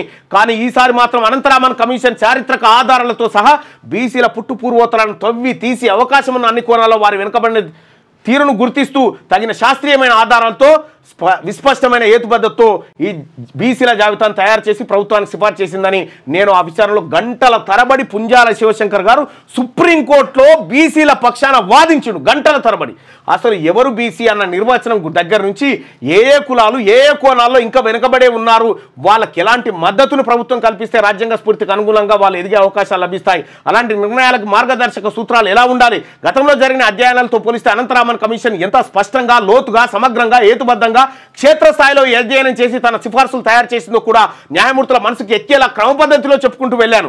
ధర్మాసనం అడిగిన అన్ని ప్రశ్నలకు సమాధానాలు, వివరాలను, ఆధారాలను, దృష్టాంతాలను వగైరా అన్ని కుమ్మరించాను. వాళ్ళకి అడగడానికి ఏమీ లేదు అనే దశ దాకా నేను నా శక్తి మేర వాదిస్తూ వచ్చాను. కోట్ల మంది బీసీల భవిష్యత్ అభ్యున్నతికి సుప్రీంకోర్టు తీర్పు మీద ఆధారపడి ఉన్నది కదా. ఎన్నో లక్షల బీసీ కుటుంబాల పిల్లలకు ఉజ్వల భవిష్యత్తు లభించాలంటే ఈ తీర్పు ఒక్కటే అవకాశం కదా. ఇలాంటి ఆలోచన వచ్చినప్పుడల్లా ఆవేశం పొంగుకొచ్చేది. కానీ ఆ ఆవేశమే నా అవిశ్రాంత పోరాటానికి శక్తినిచ్చింది. చివరికి సుప్రీంకోర్టు తీర్పునిచ్చింది. రాష్ట్ర ప్రభుత్వం ప్రకటించిన బీసీల జాబితా సరైనదే, ప్రభుత్వం ఈ జాబితా ప్రకారమే రిజర్వేషన్లు అమలు చేయొచ్చని తీర్పు తెచ్చింది. మొత్తానికి 1952 నుంచి కొట్లాడి దశాబ్దాల పాటు కొట్లాడి ఆఖరికి పుంజాల శివశంకర్ గారే సుప్రీంకోర్టులో వాదించి ఓకే చేసిండు. ఇక్కడ రెడ్డి న్యాయమూర్తులు అందరూ తొక్కిపెట్టి కొట్టేస్తా ఉంటే సుప్రీంకోర్టు పోయి తెచ్చిండు ఆ బిడ్డ. ఇది ఆ తీర్పు సారాంశం. ఆ తీర్పు వెలువడిన క్షణంలో ఆనందం ఉద్వేగం పట్టలేక అక్కడే చాలాసేపు కులబడిపోయాను. రాబోయే కాలంలో ఎన్ని తరాల బీసీల పిల్లలకి ఈ తీర్పు వల్ల మంచి భవిష్యత్తు లభిస్తుందో అన్న ఆశ మళ్ళీ నాలో చిగురించింది. 1972 జనవరి 28 నాడు నా కళని నిజం చేస్తూ 1970 సెప్టెంబర్ 23 నాటికి ప్రభుత్వం జీవో నెంబర్ 1793 చెల్లుబాటు అవుతుంది అని రాష్ట్ర ప్రభుత్వానికి ఎస్వి బలరాం తదితరులకు మధ్య నడిచిన కేసులో సుప్రీంకోర్టు తీర్పు వెలువరించింది. జనాభాలో భారీ శాతం సంఖ్యాబలం కలిగిన బీసీలకు 1953 నుండి 72 వరకు అంటే 2 దశాబ్దాల పాటు ఈ న్యాయం దూరమైపోయింది. చివరికి ప్రభుత్వానికి న్యాయ వ్యవస్థకు మధ్య హోరాహోరీ జరిగిన పోరులో అత్యంత నిబద్ధతతో పనిచేసే న్యాయవాదులు బీసీ శ్రేయోభిలాషుల బృందం సాయంతో ఈ అంశాన్ని ఓ కొలిక్కి తీసుకురాగలిగాం. దేశ భవిష్యత్ నిర్మాణంలో పాల్గొంటున్న అధిక శాతం జనాభా కోసం జరిగిన ఈ న్యాయ పోరాట యజ్ఞ ఫలితం నాకు అనిర్వచనీయమైనది, ఆనందాన్ని ఇచ్చింది. ఎందుకంటే ఆ వర్గాల్లో నేను భాగమే కాదా. రాజ్యాంగబద్ధంగా అమలు జరగాల్సిన అన్న అంశం విషయంలో 1953లో ఈ పోరాటం ప్రారంభించాను. అప్పట్లో లాయర్గా కాదు, ఒక స్వచ్ఛంద కార్యకర్తగా ప్రారంభించాను. ఈ పోరును చివరికి నేను లాయర్గా నా గలం విప్పి న్యాయదేవత ముందు కోట్లాది బీసీల ఆక్రోశాన్ని వెలగక్కడంలో కీలక పాత్ర వహించడంలో ఆ న్యాయ పోరాటానికి తెరపడింది. నేను సుప్రీంకోర్టులో 1972లో గెలిచిన కేసు ప్రకారం బీసీ జాబితా రిజర్వేషన్లు అమల్లోకి వచ్చాయి. ఇప్పుడు బీసీలు అనుభవిస్తున్న రిజర్వేషన్లు ఆ కారణంగా అమల్లోకి, ఈ చరిత్ర మన బీసీలకు తెలవాలి. ఇక్కడ 1977లో నాకు మాజీ ప్రధానమంత్రి ఇందిరాగాంధీ నుంచి పిలుపు వచ్చింది. 77లో ఆ పిలుపు నాకు రాజకీయాల్లో ప్రవేశం కల్పించింది, కేంద్రంలో మంత్రిని చేసింది, న్యాయ వ్యవస్థలో పెత్తందారి కులాల ఆధిపత్యాన్ని చెక్ పెట్టే అవకాశం నాకు కల్పించింది. న్యాయ వ్యవస్థలో పెత్తందారి కులాలకు చెక్ పెట్టేది, బలహీన వర్గాల శ్రేయస్సు కోసం పనిచేసేందుకు ప్రేరణని, ప్రోత్సాహాన్ని, అవకాశాన్ని కూడా ఇచ్చింది. ఒకవేళ నేను ప్రధాన న్యాయమూర్తిని అయినా ఇన్ని సదవకాశాలు నాకు లభించేవా? బీసీల కోసం ఇక్కడ ఇది ప్రజలారా ఇది వినండి బాగా, బీసీల కోసం ఇతర బలహీన వర్గాల కోసం నేను సాధించాలనుకున్నది చాలా ఉంది. అయితే నా చేతికి అధికారం వచ్చినప్పుడే చేయాలనుకున్నది చాలా వరకు చేయగలిగానన్న సంతృప్తి నాకు మిగిల్చింది. జనాభాలో అధిక శాతంగా ఉన్న బీసీల జీవితాలు మారాలంటే అది రాజ్యాధికారంతోనే సాధ్యపడుతుందని నా జీవితం రుజువు చేసింది కదా. బీసీలు వారి జీవితంలో అభివృద్ధి కోసం దశాబ్దాల నుండి చేస్తున్న పోరాటానికి రాజ్యాధికారం ఒక్కటే ముగింపు. అదొక్కటే ముగింపు. ఇంతసేపు నేను ఇన్ని పేజీలు మీకు చదివి వినిపించిన ఎందుకు చదివినంటే 1950 నిజాం దిగిపోయినప్పటి నుంచి బీసీలకు హక్కులు రాకుండా రెడ్డి ముఖ్యమంత్రులు, అప్పట్లో పనిచేసిన రెడ్డి న్యాయమూర్తులు ఏ విధంగా మన జాతులను కొల్లగొట్టినో అర్థం చేసుకోరు. ఇవాళ రేవంత్ రెడ్డి ముఖ్యమంత్రి బలహీనమైన జీవోలతోటి, ఆ రోజే పుంజాల శివశంకర్ గారు ఇందులో అన్ని రాసుకొచ్చింది, ఈ దొంగలు ఎట్లా చేస్తారు, ఎట్లా మోసం చేస్తారు అనేది. ఆయనే అందుకోసం ఒక BC advocate general, additional advocate general బీసీకి ఏమంటే ఇయ్యలే, నేను ఇయ్యను పో అన్నాడు ముఖ్యమంత్రి నా ముంగట్నే. ఇలా బీసీ అడ్వకేట్ జనరల్ ఉంటే ఆయన దగ్గర పోయి మన వాదన వినిపించేటోళ్ళం, అది లేకుండా చేసిండు. రెడ్డి అడ్వకేట్ జనరల్ను పెట్టిండు, అడిషనల్ అడ్వకేట్ జనరల్ రెడ్డిలోనే పెట్టిండు. న్యాయమూర్తి గారు ఆయన అప్పటాయన లెక్క లేకుండొచ్చు కానీ రెడ్డే ఉన్నాడు. ఇక్కడ ముఖ్యమంత్రి రేవంత్ రెడ్డే. ఈ రెడ్లంతా కలిసి ఇవాళ ఈ జీవో కొట్టుడు పోవడానికి ప్రధాన కారణం. అందుకోసం బీసీలారా వీళ్ళెప్పటికీ మనోళ్ళు కాదు, బీజేపీలో ఉన్నోళ్ళు కానీ, బీఆర్ఎస్లో ఉన్నోళ్ళు కానీ, కాంగ్రెస్లో ఈ రెడ్లంతా రాత్రిపూట ఒక్కతాన్నే కూర్చుంటారు. వీళ్ళు మనోళ్ళు గారు. మనకు ఎప్పుడు బాగుపడుతుంది? ఆయన జీవితం అంతా బీసీల కోసం కొట్లాడిన ఒక మహనీయుడు పుంజాల శివశంకర్ ఏం రాసుకొచ్చిండు మళ్ళొక్కసారి, బీసీల కోసం, ఇతర బలహీన వర్గాల కోసం నేను సాధించాలనుకున్నది చాలా ఉంది. అయితే నా చేతికి అధికారం వచ్చినప్పుడే, ఎప్పుడూ కేంద్ర న్యాయశాఖ మంత్రి అయినప్పుడే చేయాలనుకున్నది చాలా వరకు చేయగలిగానన్న సంతృప్తి నాకు మిగిల్చింది. జనాభాలో అధిక శాతంగా ఉన్న బీసీల జీవితాలు మారాలంటే అది రాజ్యాధికారంతోనే సాధ్యపడుతుందని నా జీవితం రుజువు చేసింది కదా. బీసీలు వారి జీవితంలో అభివృద్ధి కోసం దశాబ్దాల నుండి చేస్తున్న పోరాటానికి ఇదొక్కటే మార్గం. ఇది క్లియర్గా అర్థం చేసుకోవాలి. ఈ రెడ్లు మనకు న్యాయం చేయరు, ఈ రెడ్డి ప్రభుత్వాలు ఎక్కడున్నా మనకు ద్రోహులే. కాబట్టి బీసీ ప్రజలారా మనము తేల్చుకోవాల్సిందే. అందుకోసమే పుంజాల శివశంకర్ గారు తన జీవితం మొత్తం దీనికోసం త్యాగం చేసిన బిడ్డ. రాజ్యాధికారం ఒక్కటే నీకు దిక్కురా, ఇంకొకటి లేదురా ఈ భూమి మీద అని చెప్పిండు. దానికోసం తెలంగాణ రాజ్యాధికార పార్టీ పుట్టింది. దానికోసం పుట్టింది. ఈ బీసీలను కాపాడడం కోసం పుట్టింది. ఈ బీసీల ప్రయోజనాలను ఒక్కసారి బీసీల అధికారంలోకి వస్తే వాళ్ళ తలరాతలు మారుతాయి. నేను 100% చెప్తా ఉన్నా, ఇది మన భవిష్యత్తు మారిపోతుంది. ఈ రెడ్లను, ఈ అగ్రవర్ణ ప్రభుత్వాలను నమ్మకండి. ఇవి దోపిడీ ప్రభుత్వాలు. రేవంత్ రెడ్డి జీవో ఇస్తాడు, జానారెడ్డి రెడ్డి జాగృతిని కేసు వేపిస్తాడు, హరీష్ రావు రెడ్డి లాయర్ని పెట్టి వాదించి కేసు ఓడిపోయేటట్టు చేస్తాడు, బీజేపీ వాళ్ళు సప్పట్లు కొడతారు. ఇది మన బీసీల బతుకు. 1952 నుంచి మొదలు పెడితే 2025 దాకా ఈ రెడ్లు చేస్తున్న మోసం ఏకరువు పెట్టడం కోసం గతంలో జరిగిన చరిత్రనంతా మీ ముంగడి తీసుకొచ్చిన ఇప్పుడు. అందుకోసమే ప్రజలారా, తెలంగాణ రాష్ట్రంలో ఉన్న బీసీ ప్రజలారా, యువకులారా, అడ్వకేట్లారా, డాక్టర్లు, టీచర్లు, సింగరేణి కార్మికులు, ఆర్టీసీ కార్మికులు అందరికీ చేతులెత్తి దండం పెట్టి చెప్తా ఉన్నా, ఇది మనకు రాజ్యాధికార పోరాటమే. అందుకే ఈ రెడ్ల కుట్రను పటాపంచలు చేసి ప్రజాక్షేత్రంలో చర్చ జరగాలనే తెలంగాణ రాష్ట్ర బంధుకు పిలుపునిచ్చింది తెలంగాణ రాజ్యాధికార పార్టీ. ఈ తెలంగాణ రాజ్యాధికార పార్టీ ఇచ్చినటువంటి పిలుపులో ప్రజలంతా స్వచ్ఛందంగా పాల్గొని విద్యా సంస్థలు మూసివేయాల్సిందే, న్యాయస్థానాలు బహిష్కరించాల్సిందే. ఇవాళ బీసీల ఆత్మగౌరవం మీద కాలు పెట్టినటువంటి ఈ అగ్రకుల పెత్తందారులు ఎవరైతే ఉన్నారో రెడ్లు, వీళ్ళ భరతం పట్టాల్సిందే. అందుకోసం తెలంగాణ రాజ్యాధికార పార్టీ పనిచేస్తూ ఉంది. తెలంగాణ రాజ్యాధికార పార్టీలో చేరాలంటే జస్ట్ ఒక్కసారి తెలంగాణ రాజ్యాధికార పార్టీలో ఎలా చేరాలి ఏం కథ అనేది ఒకసారి ఈ చిన్న 1 మినిట్ క్లిప్ చూడండి మిత్రులారా. ఈ క్లిప్ చూసిన తర్వాత ఈ పార్టీలో జాయిన్ కండి. తెలంగాణ రాజ్యాధికార పార్టీ అనేటువంటిది ఈ పార్టీని అందుకోసమే స్థాపించిన, ఇక నా ప్రజల్ని వీళ్ళు బతకనియరు అనేటువంటి ఉద్దేశంతో ఈ పార్టీ స్థాపించడం జరిగింది. ఈ పార్టీలో వాళ్ళు చూడ్రి, మనకు రిజర్వేషన్ వద్దని చెప్తా ఉన్నారు, వాళ్ళ కథ చూడ్రి. వాళ్ళు ఇగో బీసీలకు ఇచ్చిన డబ్బు గిది, ఓసీలు ఎత్తుకపోయిన డబ్బు గిది. ఇగో అగ్రవర్ణాల చేతుల్లో 67 లక్షల ఎకరాల భూములు ఉన్నాయి. భూమి లేని బీసీలు 75 లక్షల మంది ఉన్నారు. రాజకీయ వాటా బీసీలకు దక్కాలంటే ఇగో ఎమ్మెల్సీ ఎన్నికలలో చూడ్రి, బీసీలకు ఎన్ని దక్కాలి? 25 ఎమ్మెల్సీలు దక్కాలి లెక్క ప్రకారం. దక్కిందెంత? 12 మాత్రమే. 8% ఉన్న ఓసీలు 34% బడ్జెట్ను కంట్రోల్ చేస్తున్నారు. ప్రాజెక్టుల కోసం బీసీల వద్ద గుంజుకున్న భూములు 132,000 ఎకరాలు. ప్రాజెక్టులు కడతామని బీసీల దగ్గర గుంజుకున్న భూములు 132,000 ఎకరాలు గుంజుకున్నారు వీళ్ళు. బీసీలకు తెలంగాణ రాష్ట్రం వచ్చిన తర్వాత ఒక్క ఎకరమన్నా పంచిరంటే పంచలే. ఇవన్నీ ఏంది?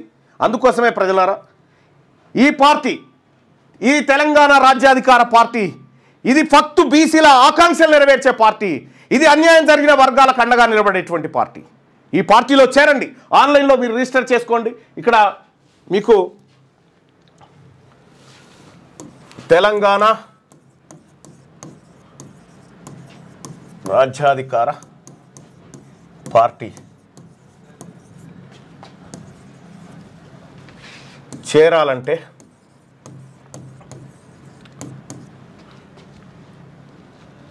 98665524 ఈ నెంబర్కు వాట్సాప్లో మిస్డ్ కాల్ ఇవ్వండి. మామూలు కాల్లో కాకుండా వాట్సాప్లో ఇవ్వండి, మిస్ కాల్ ఇవ్వండి. లింక్ వస్తుంది మీకు.